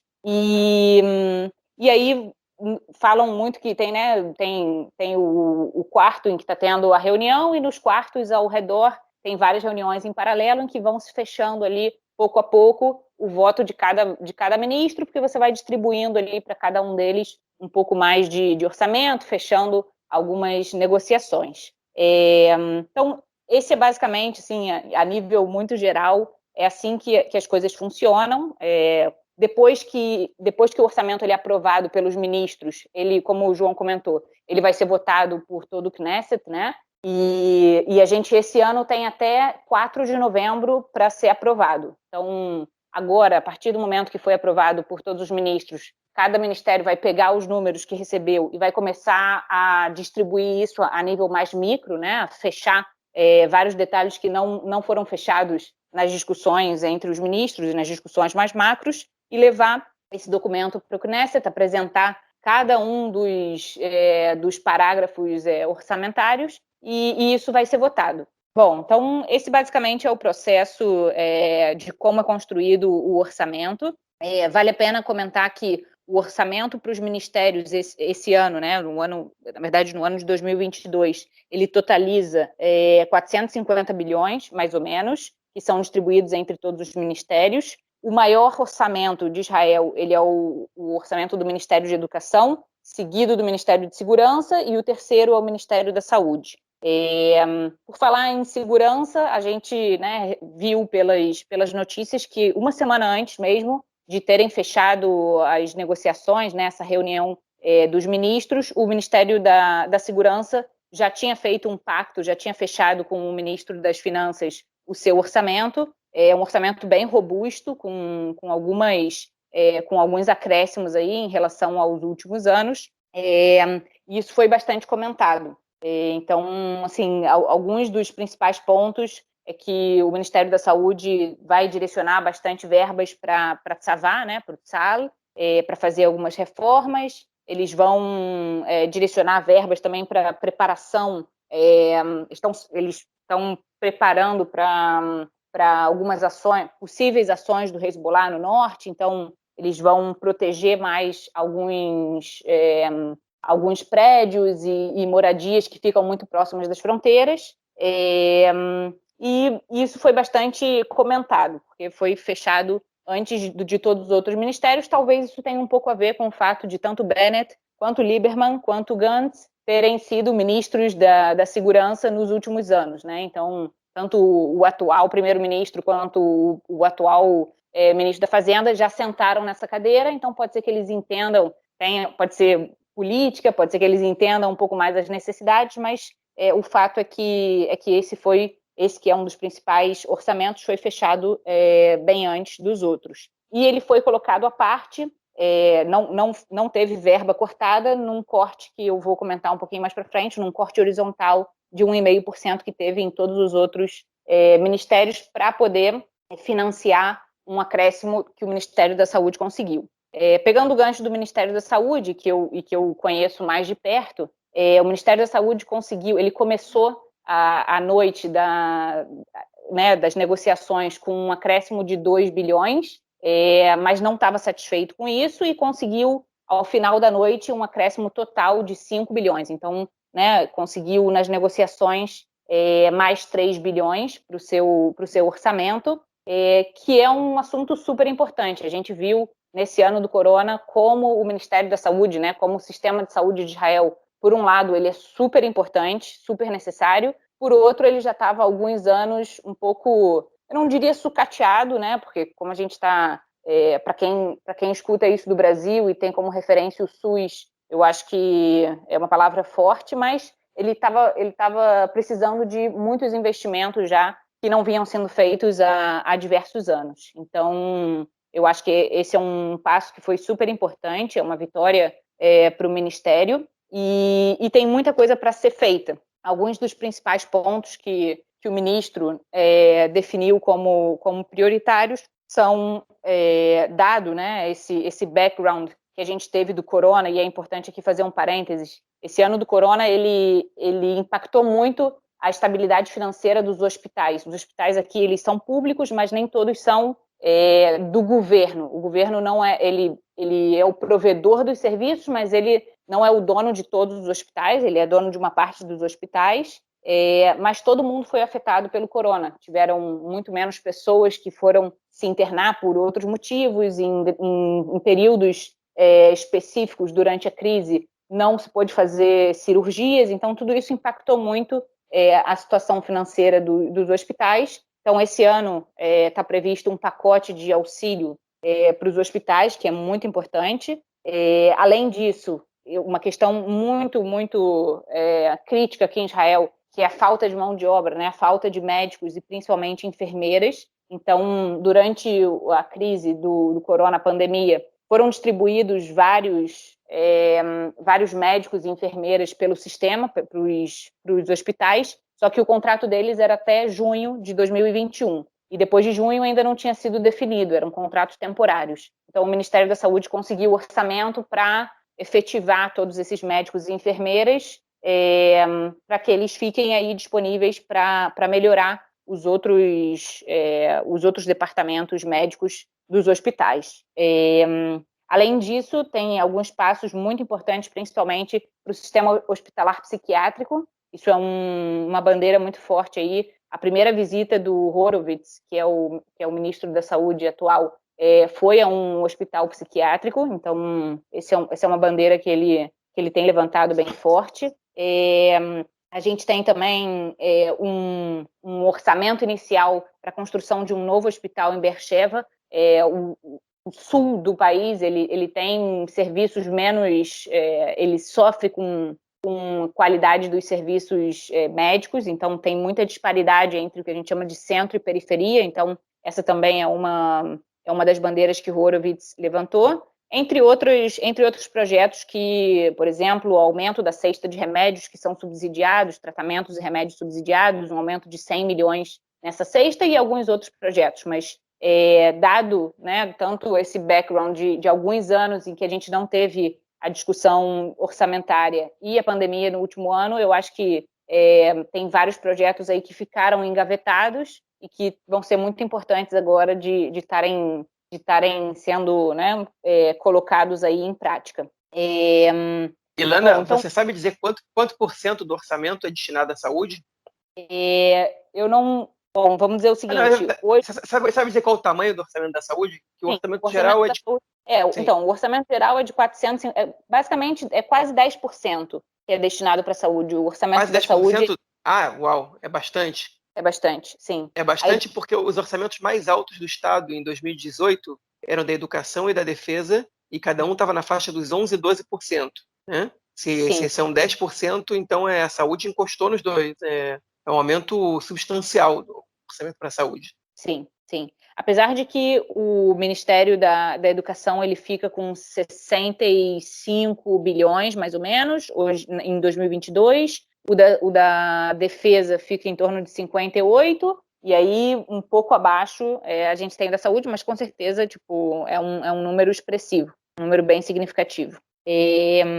Bom, então seguindo, falar um pouquinho agora do que o João já comentou, né, da Roca Esderim, que é, como ele bem comentou, uma lei que é um resquício aí da época inflacionária, né, aqui em Israel, da alta inflação, que foi criada, e essa lei ainda ela foi criada inicialmente para para passar de forma mais rápida algumas reformas ligadas ao orçamento, e hoje em dia ela ainda é utilizada muitas vezes de forma um pouco, pode-se dizer, abusiva, né? Apenas como um mecanismo para passar reformas de forma mais rápido, sem precisar esperar, né, todas as votações, fazer isso de forma mais rápida. E a gente tem aí alguns highlights da Roca Esderim. Então, como o João comentou, tem a parte da competição, né, da Roca Kashrut, que vocês já comentaram em outro episódio. Nessa linha da competitividade tem também a reforma na agricultura, né? Em Israel, estou explicando rapidamente, em Israel o setor agrícola ele é muito protegido, ele é tido como um setor estratégico, tanto pela parte de ser o que alimenta a população e você não quer precisar depender de países vizinhos, porque Israel não tem relações muito amistosas, então pelo medo de guerras e enfim, de boicotes, Israel fala, bom, é muito importante a gente fortalecer os nossos agricultores e que eles possam produzir o que a nossa população precisa, e por outro lado, eles também muitas vezes são os que estão nas áreas das fronteiras, então é como se eles guardassem as fronteiras. Qual o problema? Quando você tem muita proteção, você acaba não incentivando a competitividade, e a grande crítica é que a agricultura em Israel, por mais que ela venda, ela exporte muita tecnologia para fora, ela em si aqui não é tão produtiva. Então, ela não conseguiu aumentar muito sua produtividade, e você tem um aumento da população, a população crescendo muito rápido. Então, você tem uma demanda muito crescente e a oferta está estagnada, porque ela não consegue, através das tecnologias e da competitividade, aumentar. E aí você tem um encarecimento dos produtos. Tiveram alguns estudos mostrando como as populações mais pobres deixaram de comer legumes, verduras, frutas, diminuíram, né, as suas quantidades nas refeições, e isso é um problema em muitos sentidos, inclusive em termos de saúde. E hoje em dia, como é que isso é feito? A gente tem barreiras alfandegárias, né? Você tem uma quantidade específica que pode ser importada, sem tarifas alfandegárias exorbitantes, e depois, quando você passa dessa quantidade, as tarifas passam a ser tão altas que praticamente não vale a pena para ninguém importar. Então, você acaba protegendo os produtos nacionais. E essa reforma, ela basicamente quer acabar com essas tarifas alfandegárias, se abrir para o mundo e deixar né, a competitividade rolar mais solta e os preços, consequentemente, baixarem. Além disso, a gente tem outra reforma da Roca Esderim, que é a questão do aumento da idade de aposentadoria para mulheres. Hoje em dia, a idade ela é de 62 anos, e já há alguns anos, há pelo menos 10 anos, vem se tentando aumentar a idade das mulheres. Os homens se aposentam hoje em dia com 67, e a ideia no futuro é levar também as mulheres a 67, mas nesse primeiro momento, na Roca Esderim atual, a previsão é que você aumente até 65 em um prazo até 2033, de forma gradativa até 2033. Existem aqui muitas coisas a serem faladas, esse é um assunto bem profundo, sim, e de certa forma também pode ser polêmico. Do ponto de vista econômico, é uma decisão acertada, é algo que precisa ser feito.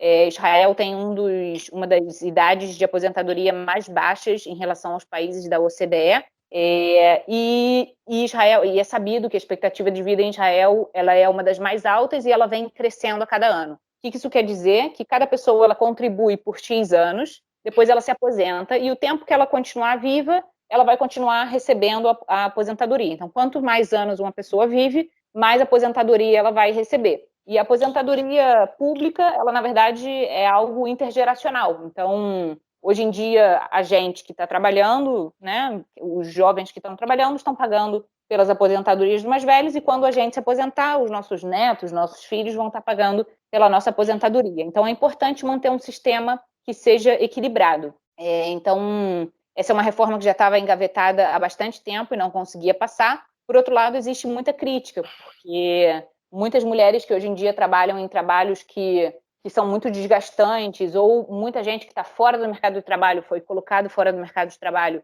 por conta até da pandemia, não vai conseguir voltar e vai ficar mais tempo sem poder se aposentar e dependendo aí de outras fontes de rendas que não necessariamente as pessoas têm. Então, você pode acabar colocando, sem querer, muita gente em situação de pobreza. Mas, sem dúvida, essa é uma política que ela precisava ser feita de uma forma ou de outra. A pergunta é quais são as políticas ao entorno disso que vão ser feitas também. Então, tem se falado muito de programas para ajudar as pessoas pessoas mais velhas a voltarem ao mercado de trabalho, programas que visem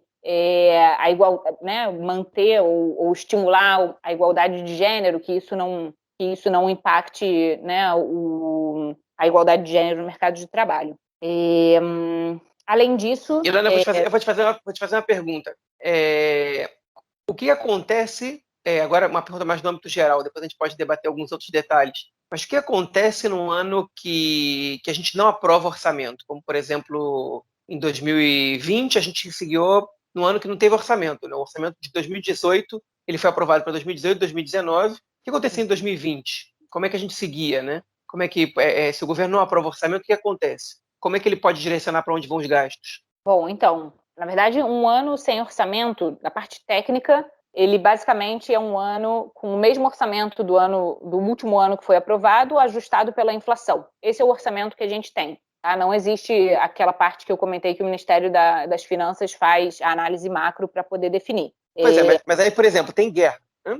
E aí o governo tem que direcionar 5 bilhões a mais para a defesa porque aconteceu uma guerra com Gaza e você vai ter que vai ter que gastar mais dinheiro. De onde o governo tira esse dinheiro? Como é que ele faz para... Não de onde ele tira.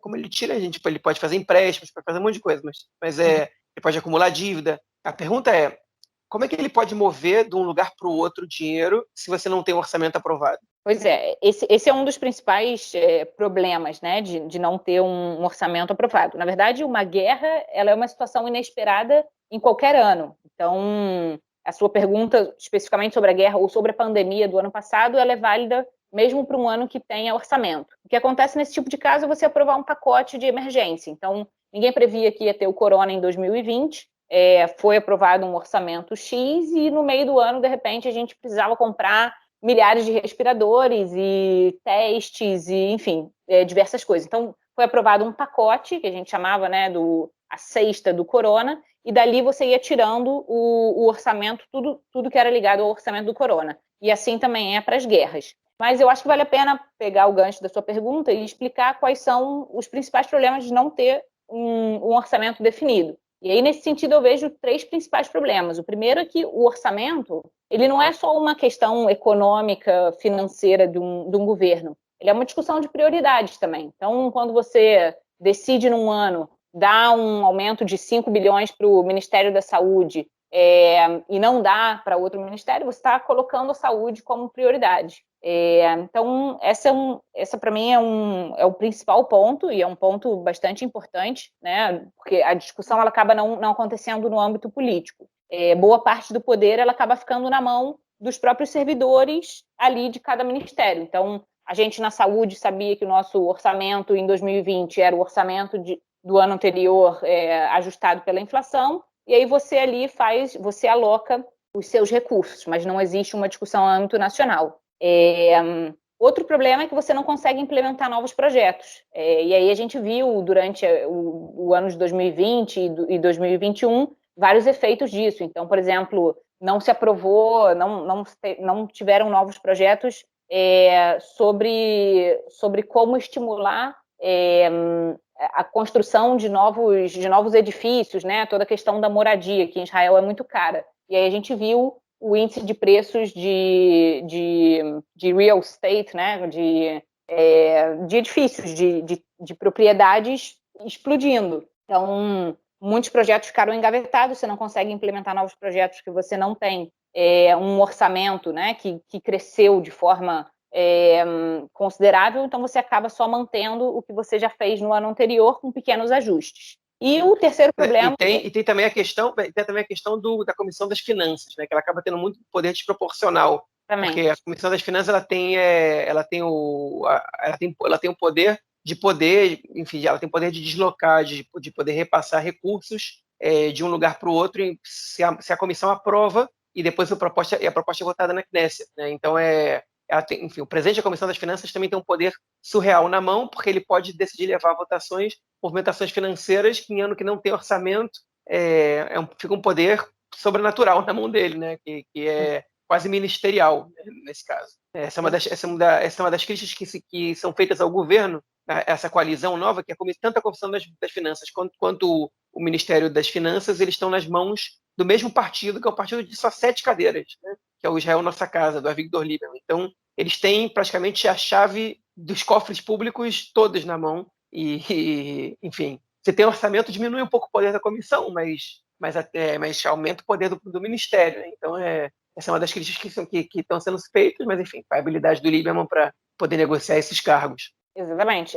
Eu ia comentar justamente, o terceiro ponto, ele é essa questão, tanto do Ministério das Finanças quanto da comissão, porque você gera uma burocracia que, para poder passar por ela, você precisa da autorização, principalmente, né, da autorização desses órgãos, e eles acabam podendo definir algumas prioridades que não necessariamente eles conhecem bem. Então, você cria uma burocracia aí que acaba dando na mão desses órgãos muito, muito poder, e isso é bastante complicado. Até em toda essa questão sobre o Ministério das Finanças, existe muita discussão sobre, aqui em Israel tem um conceito que são os Nearei Haotzar, né, que são os jovens do Ministério das Finanças, que basicamente a maioria das pessoas que trabalham no departamento de orçamento do Ministério das Finanças, que é quem define todo o orçamento do governo, são pessoas muito jovens que acabaram de sair da faculdade e muitas vezes eles são muito centralizadores, eles muitas vezes exigem que parte que o contraponto deles aprovarem algum orçamento é que eles tenham, sei lá, poder de veto, ou eles tentam interferir muito nas políticas dentro do ministério, e muita gente muito experiente, com muitos anos de experiência nas costas, reclama muito disso, fala, pô, eu sou um médico, eu quero aqui decidir qual é o tipo de departamento que eu preciso ter no Hospital Novo em Beersheba, quais são, né, os serviços médicos que eu tenho que ter, e o cara jovem que acabou de se formar do Ministério das Finanças quer poder interferir nessa decisão. Essa decisão é uma decisão, ela é profissional, né? Ela é uma decisão técnica. Então, existe muita, muita questão, e num ano sem orçamento, essas questões ficam ainda mais exaltadas. Então é isso, em relação a um ano sem orçamento definido, esses são os principais problemas. Um único contraponto de um ano sem orçamento para os mais liberais é que você consegue controlar um pouco o gasto público. O gasto público ele provavelmente não cresce, então por esse lado você tem um benefício, apesar de que a gente viu ano passado, né, por conta da pandemia, que a relação entre dívida e produto, né, o PIB, dívida-PIB, subiu da faixa de 60% para quase 73%, mas foi uma questão bastante extraordinária aí, de uma pandemia que, enfim, que não tinha precedentes. E você, pessoalmente, você gostou desse orçamento? Você aprova essas reformas que estão sendo feitas de uma maneira geral? Olha, de uma maneira geral, assim, a nível do orçamento de saúde, eu acho que para a gente foi muito positivo, né? Eu acho que tanto a gente conseguiu mostrar que o Ministério ele estava precisando de investimentos de forma pesada, e a gente conseguiu, né, no ano seguinte, agora em 2021, 2022, muitos recursos para desengavetar vários projetos e melhorar. E a nível das reformas que estão sendo propostas na Roca Esderim, a nível pessoal, eu fiquei bastante satisfeita. Eu acho que tem muita coisa, o mercado israelense ele precisa de muita competição, tem muitas burocracias criadas, a kashrut, por exemplo, ou essa questão dos agricultores que elas podem ser feitas de forma melhor, né? Você acaba prejudicando o cidadão, a classe média, com nível de preços muito alto. Tem também vários projetos no âmbito dos transportes, que é outro ponto, outro calcanhar de Aquiles aqui de Israel, né? A gente vê cada vez mais crescendo o trânsito, cada vez mais tempo dentro dos carros, e eu acho que são reformas super importantes. Então, no geral, eu fiquei bastante satisfeita. Eu acho que o governo teve bastante uma preocupação de fazer esse orçamento passar de uma forma um pouco mais pouco mais fluida do que em outros anos, né? Pelo que eu escutei dos bastidores, não foi um ano tão difícil de passar o orçamento. Eu acho que isso um pouco também para poder provar para os cidadãos em geral de que, apesar de ser um governo de 61 cadeiras e que muita gente desconfia da estabilidade, eu acho que era um primeiro compromisso deles e para eles era muito importante mostrar que o orçamento foi aprovado e que foi aprovado de forma relativamente fácil. Então, dá para a gente chamar essa de uma reforma liberal, né? Com bastante ênfase, uma mentalidade liberal. Exato, tem bastante pontos liberais. Eu não sei se eu chamaria de liberais, porque eu acho que tem muitos resquícios que você pode, de certa forma, obviamente, você está abrindo a agricultura, você está abrindo os mercados, né, aumentando a competitividade, mas eu acho que, no fim das contas, você está, de uma forma, a gente pode chamar de liberal, mas você está buscando fortalecer a população sem prejudicar, né, dentro do possível, quem hoje em dia é beneficiado por essas, como se diz, tipo... Por essas reformas. Mas não reformas. Hoje em dia eles são, tipo... Pelos subsídios? Pois é, não subsídios. As tarifas alfandegárias, por essas proteções, né? Essas proteções. Então, por exemplo, na reforma da agricultura, é previsto que eles vão receber, por um lado, né, você vai abrir e os agricultores estão possessos com isso, fazendo diversos protestos, mas eles vão receber em troca também um subsídio, né? Eles vão receber uma bolsa para, enfim, tipo pituim, como é que se diz isso? Indenizações. Sim. Indenizações. Pois é, eu quero fazer um comentáriozinho, enfim, eu vou fazer um pouco o advogado do diabo e vou fazer eco também com algumas críticas que eu li e escutei sobre essa reforma. Eu acho que ela tem pontos positivos e outros que nem tanto, né? Eu vou colocar minhas críticas e depois a Ilana e o Marquinhos podem comentar. Enfim, eu só vou comentar uns detalhes pequenos. É importante a gente só comentar que essa reforma ela inclui também alguns pontos que vão junto da lei do Hok Esderim, que vão ser, por exemplo, a criação do metrô em Tel Aviv, né, que é uma lei que está prevista lá dos anos 70, da época do governo da Golda Meir, já tem esse projeto. Ele nunca foi colocado em prática e agora ele está para, enfim, ele tá para ser aprovado junto, com orçamento separado para isso, né? Enfim, tem outras. Ele prevê uma autoridade da regulação, né, da regulamentação, para ajudar a acabar com os monopólios, né? Por outro lado, mas enfim.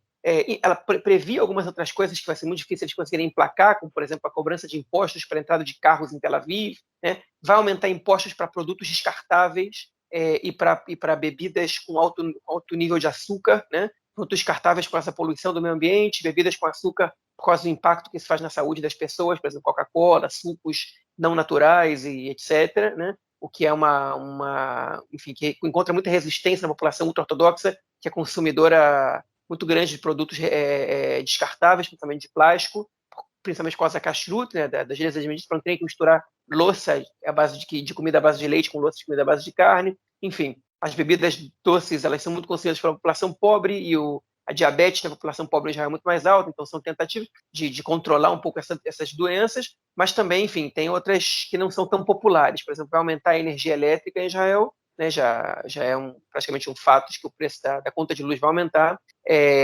A reforma da agricultura está enfrentando grandes resistências, apesar dessa indenização que a Ilana comentou. Ela enfrenta muita resistência por parte dos agricultores, estão fazendo protestos do país inteiro, jogando ovo no meio da rua e cebola e tudo mais.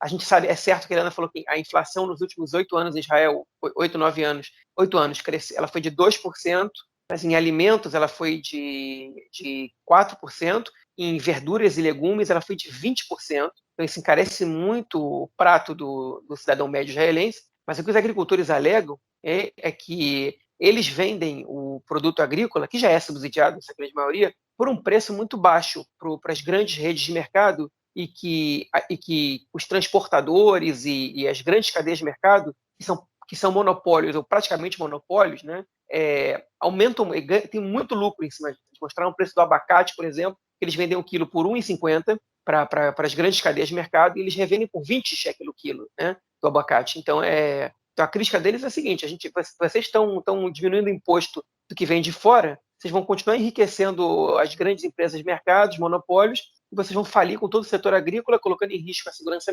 alimentar dos israelenses, que amanhã pode ter uma guerra e podem fechar o caminho pelo mar e a gente não vai conseguir trazer comida, ou pode ter uma outra pandemia que as pessoas vão querer guardar comida dos seus países, a gente não vai poder comprar, e também a única coisa que a gente sabe fazer é plantar, né? A gente a vida inteira cresceu com isso, porque a gente foi ensinado a fazer isso, e Israel está acabando com uma classe inteira de trabalhadores, então essa crítica está sendo bem pesada, eu tenho minhas dúvidas se essa reforma na agricultura vai passar do jeito que o governo quer, e eu acho que ela não está passando da maneira mais correta. Em vez de você lutar contra o próprio monopólio, você tá simplesmente afetando a produção nacional. Enfim, o mercado imobiliário também ficou de fora dessa reforma, né? Apesar de que toda a equipe profissional do Ministério das Finanças, quase toda, quase em consenso, recomenda que haja impostos sobre as imobiliárias e as empreiteiras para evitar a especulação imobiliária, porque o preço do imóvel em Israel ele é um absurdo e segue subindo. O governo não lançou, ele não usou essa, ele não taxa, quase não taxa as empreiteiras e as empresas do ramo imobiliário. E qual é o receio do governo? A construção civil é um dos principais setores que impulsiona a economia israelense, e eles temem que taxar as empreiteiras pode afetar o crescimento do país e, enfim, pode travar um pouco a economia. E quem paga o preço por isso, no final das contas, é o cidadão comum. Então, eles falam de projetos de construção de moradias populares e tudo mais, enfim, que é um discurso bonito, mas que há muitos e muitos anos não acontece em Israel. Não é nem que não acontece o mínimo, que não acontece lá desde os anos 50, 60, que o governo não patrocina isso. Faz projetos como Mehir Mishtaken, que é um preço promocional, que às vezes famílias de classe média alta acabam usufruindo mais do que as famílias que mais precisam, né? Com a ajuda do Estado, acabam comprando apartamentos por preço abaixo do valor de mercado, e acabam revendendo e aumentando ainda mais a especulação imobiliária em cima de ajuda do Estado. Então, são críticas que são feitas. A reforma também tem outras reformas da saúde que iriam passar, como que você pague para consultar médicos especialistas, né? Um valor mais alto do que já se paga hoje, que afetaria principalmente a população idosa, que é uma população que não tem perspectiva de aumento de salário, e que acaba pesando no bolso dos mais pobres. Enfim, ela também tem seus pontos criticáveis, a reforma. De uma maneira geral, ela é muito positiva, principalmente porque ela já aprova um orçamento, uma coisa que o Estado não tinha, e ela tem pontos que realmente o governo tratava como tabu, só que ela mantém outros tabus, e em outros pontos ela prefere reduzir o problema cobrando de quem tem menos e não cobrando de quem tem mais, né? Isso para não falar que o Ministério das Finanças não tem absolutamente nenhuma proposta de reforma tributária, de mudança de arrecadação taxando as pessoas mais ricas. Eu não acompanhei muito essa discussão sobre orçamento, eu queria então só ouvir um pouco no finalzinho do gancho do João, era isso que eu estava pensando aqui comigo, se há alguma o que foi construído nesse orçamento, o que foi colocado nesse orçamento como uma forma de tentar reduzir esse gap, né, esse afastamento que vem aumentando muito aqui na sociedade israelense entre os ricos e os pobres, né? Vocês comentaram sobre a questão dos imóveis, né, que é uma disparidade absurda, cada vez fica mais difícil para os jovens, né, comprarem seus apartamentos. A gente vê a parcela da população hoje que vem trabalhando na indústria de alta tecnologia, né, com salários muito bons, enquanto outros setores da população com salários cada vez mais defasados, né, e o que isso tem uma série de influências, né, não influências, consequências na sociedade, né? E eu queria saber se tem alguma coisa nesse orçamento, e não em outros ministérios, né? Ministério do Bem-Estar, enfim, que tenha algum projeto que tente acabar um pouco com isso, né? Eu acho que esse ano do corona a gente teve também, eu acho que esse distanciamento ele vai aumentar ainda mais, né? Porque a gente teve assim toda essa parcela da população que trabalha com alta tecnologia, eles continuaram produzindo, continuaram trabalhando de casa, não entraram em férias não remuneradas, né, que receberam aí um subsídio do governo, um apoio do governo, os pequenos negócios que também receberam um apoio, mas enfim, são pessoas que deixaram de ganhar e muitos fecharam seus negócios, enfim, o aumento, né, a diferença entre ricos e pobres em Israel nesse ano, eu não tenho dúvida que vai aumentar, que aumentou, né, entre uma população que já ganhava mais, ela tende a ganhar ainda mais. E eu queria saber justamente isso, se há algum projeto dentro desse orçamento que vise buscar um pouco de uma igualdade maior, né? Ou se a gente vai ver cada vez mais esse distanciamento aumentar, o que obviamente vai dificultar, vai só concentrar mais renda, né? Era isso que eu queria saber um pouco disso. Bom, Marquinhos, acho que a resposta mais curta para a sua pergunta é que não muita coisa, né? Mas a gente tem que lembrar que esse é um governo com um cunho mais centro-direita, né? Um cunho mais liberal, neoliberal. Então, é algo que eu não necessariamente esperava. A gente tem alguns partidos pequenos de esquerda que estão na coalizão, mas eles, hoje em dia, estão em alguns ministérios que não têm tanto impacto econômico. Então, em relação a essa questão das disparidades, a gente sabe que em Israel, de forma consistente, nos últimos anos, a pobreza vem crescendo, e principalmente no último ano, como você colocou, a disparidade entre os mais ricos, né, os setores de high-tech cresceram muito, enquanto os outros setores ficaram estagnados e muita gente acabou entrando em nível de pobreza. Então, é uma situação que não tem tantas reformas nesse sentido, mas eu acho que é importante a gente lembrar que o consumo, quando você reduz o preço, né, dos bens de consumo, ele impacta de forma mais significativa as classes mais baixas, porque elas gastam maior parte dos seus orçamentos, né, em consumo. Então, uma pessoa mais pobre, ela gasta quase todo o salário dela em consumo, e uma pessoa mais rica gasta menos. Então, quando você está diminuindo os preços, com essas reformas, por exemplo, da agricultura, que eu acho que tem bastante potencial para reduzir o preço de produtos essenciais, tanto para a saúde quanto para a alimentação, ou a reforma da Kashrut, que também impõe aí diversas barreiras para vários produtos. Quando você está reduzindo o preço dos bens consumíveis, você, de certa forma, está fortalecendo um pouco essas populações. Por outro lado, como o João colocou, você tem aí alguns impostos que estão sendo sugeridos, por exemplo, nos descartáveis ou nas bebidas açucaradas, que vai impactar num primeiro momento mais essas populações, mas é importante lembrar que já tem vários estudos aí comprovando que esses são impostos para mudar comportamento, então, e eles têm impacto, então você consegue reduzir bastante o consumo, tanto de descartáveis quanto de bebidas açucaradas, e isso tem impactos super positivos no longo prazo. Então, essas são reformas que eu vejo com bons olhos a nível nacional, apesar de que, de fato, elas têm um maior impacto aí nas populações mais pobres. Mas, basicamente, eu acho que é uma questão de expectativa. As minhas expectativas não eram ver grandes reformas nos impostos ou em questões redistributivas, mas eu acho que, dentro do possível, algumas coisas vão beneficiar nesse sentido. Poucas, mas algumas. Mas a questão dos agricultores, eu vi uma entrevista do Mancal do Ministério da Saúde, né, do secretário-geral do Ministério da Fazenda, e ele falou uma coisa que é muito verdade. Primeiro, é muito óbvio e esperado que você vai ter aí diversos protestos. Nunca vi alguém que era parte de um monopólio ver ele perdendo o monopólio e ficar sentado esperando. Então, eles estão indo para as ruas e estão tentando fazer isso de forma que consigam agregar algum apoio.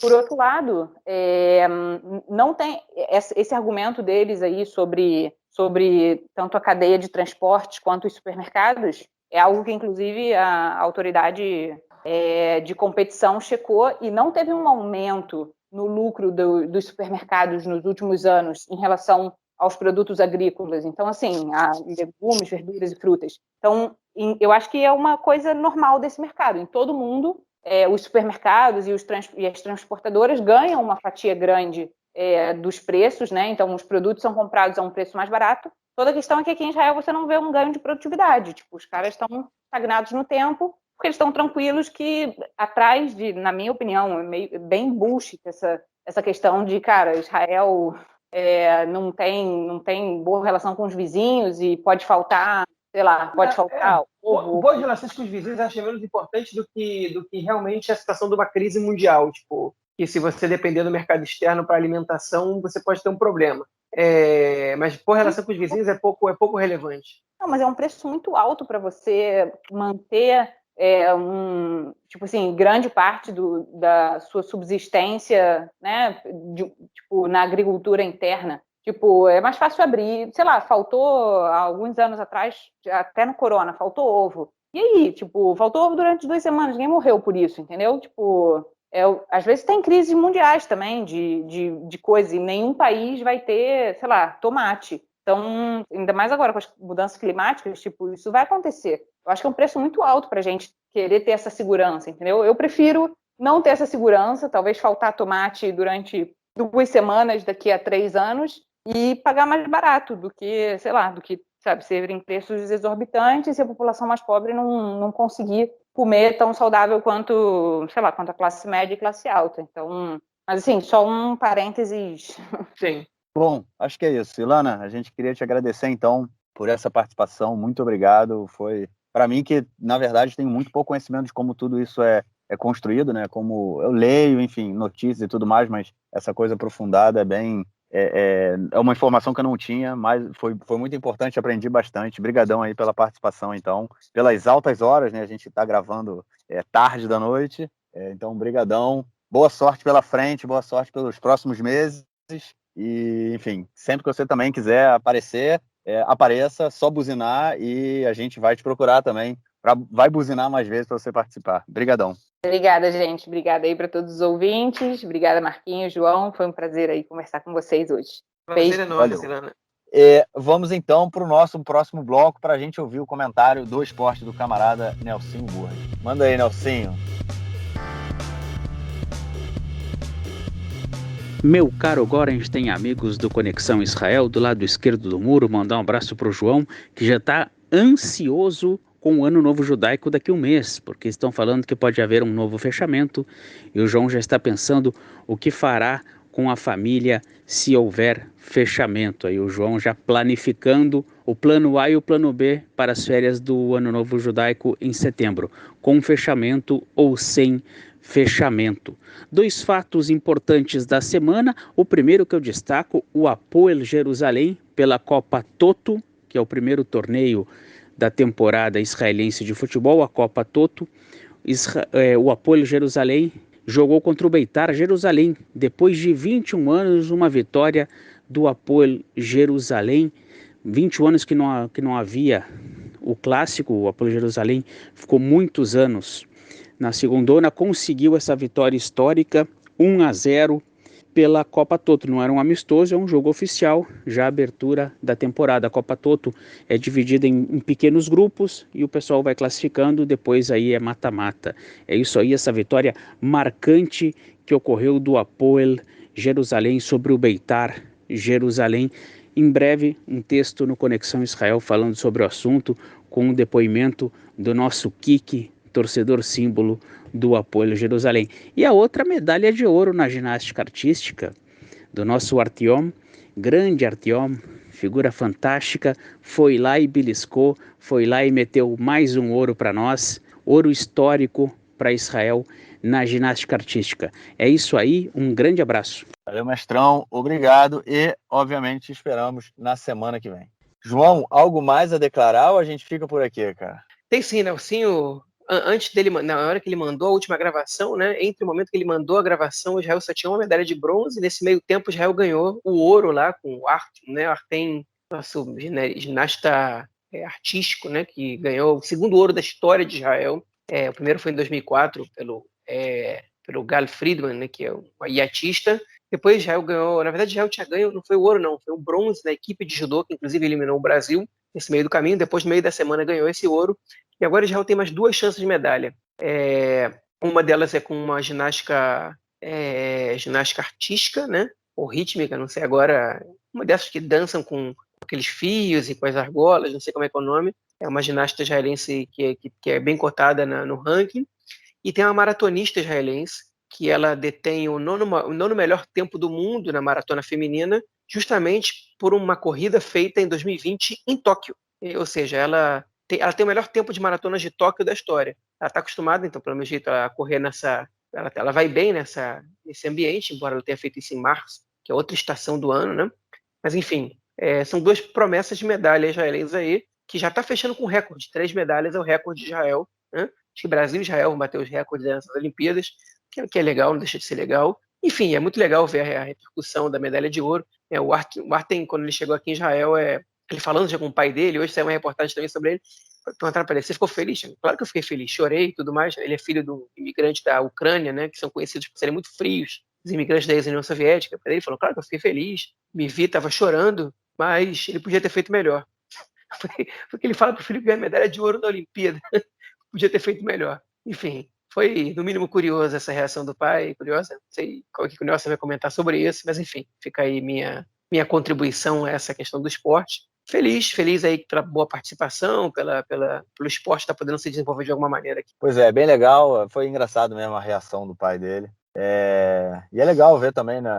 Enfim, eu tenho muito pouco tempo para ver, né? Eu consigo ver só highlight, mas é legal ver o pessoal ganhando medalha, é sempre emocionante. Aí sim, mais uma atualização bastante positiva. Linoy Ashram é medalha de ouro na ginástica rítmica nas Olimpíadas de Tóquio 2020, agora em 2021. Essa é a terceira medalha de ouro da história de Israel, a segunda dessa edição, que bateu recorde em número de medalhas de ouro, em número de medalhas gerais. Hein? E essa vitória da Linoy ainda tem um outro ingrediente mágico. A Linoy quebrou uma hegemonia das ginastas russas, que vem desde 2000. Desde as Olimpíadas de 2000, só ginastas russas tinham vencido a medalha de ouro. E se a gente considerar a ex-União Soviética, desde 84, só países da ex-União Soviética ou a própria União Soviética venceram essa modalidade nas Olimpíadas. A Linoy é a primeira desde 84, cuja medalha foi dada a uma ginasta canadense. Em 84, vale a pena dizer, a União Soviética não participou das Olimpíadas, por boicote às Olimpíadas de Los Angeles, hein? E foi a primeira vez que essa prova foi realizada numa edição de Jogos Olímpicos. Assim que a vitória da Linoy Ashram é uma vitória épica, histórica, e praticamente encerra aqui a participação de Israel nos Jogos Olímpicos, uma vez que Israel tem muito poucas chances de medalhas nas provas que ainda restam, como a maratona masculina, mas enfim, tá aí uma medalha dessas pra gente sorrir por mais alguns anos, porque realmente fez história. E vale lembrar também que Israel teve duas participantes na final, né? Teve a Nicole Zelikman, de 20 anos, com uma participação muito positiva, ficou em 8º lugar, e enfim, para daqui a 3 anos, para as próximas edições dos Jogos Olímpicos, a gente pode ter aí 2 medalhistas, pode desenvolver bastante esse esporte no país. Parabéns aí para as meninas, muito legal essa medalha, essa participação em geral. Bom, acho que é isso, João. A gente fica por aqui então, episódio com muita informação. E voltamos na semana que vem para gravar o nosso episódio na semana que vem, de número 99. Vamos que vamos, cara. Forte abraço. Abraço, até mais.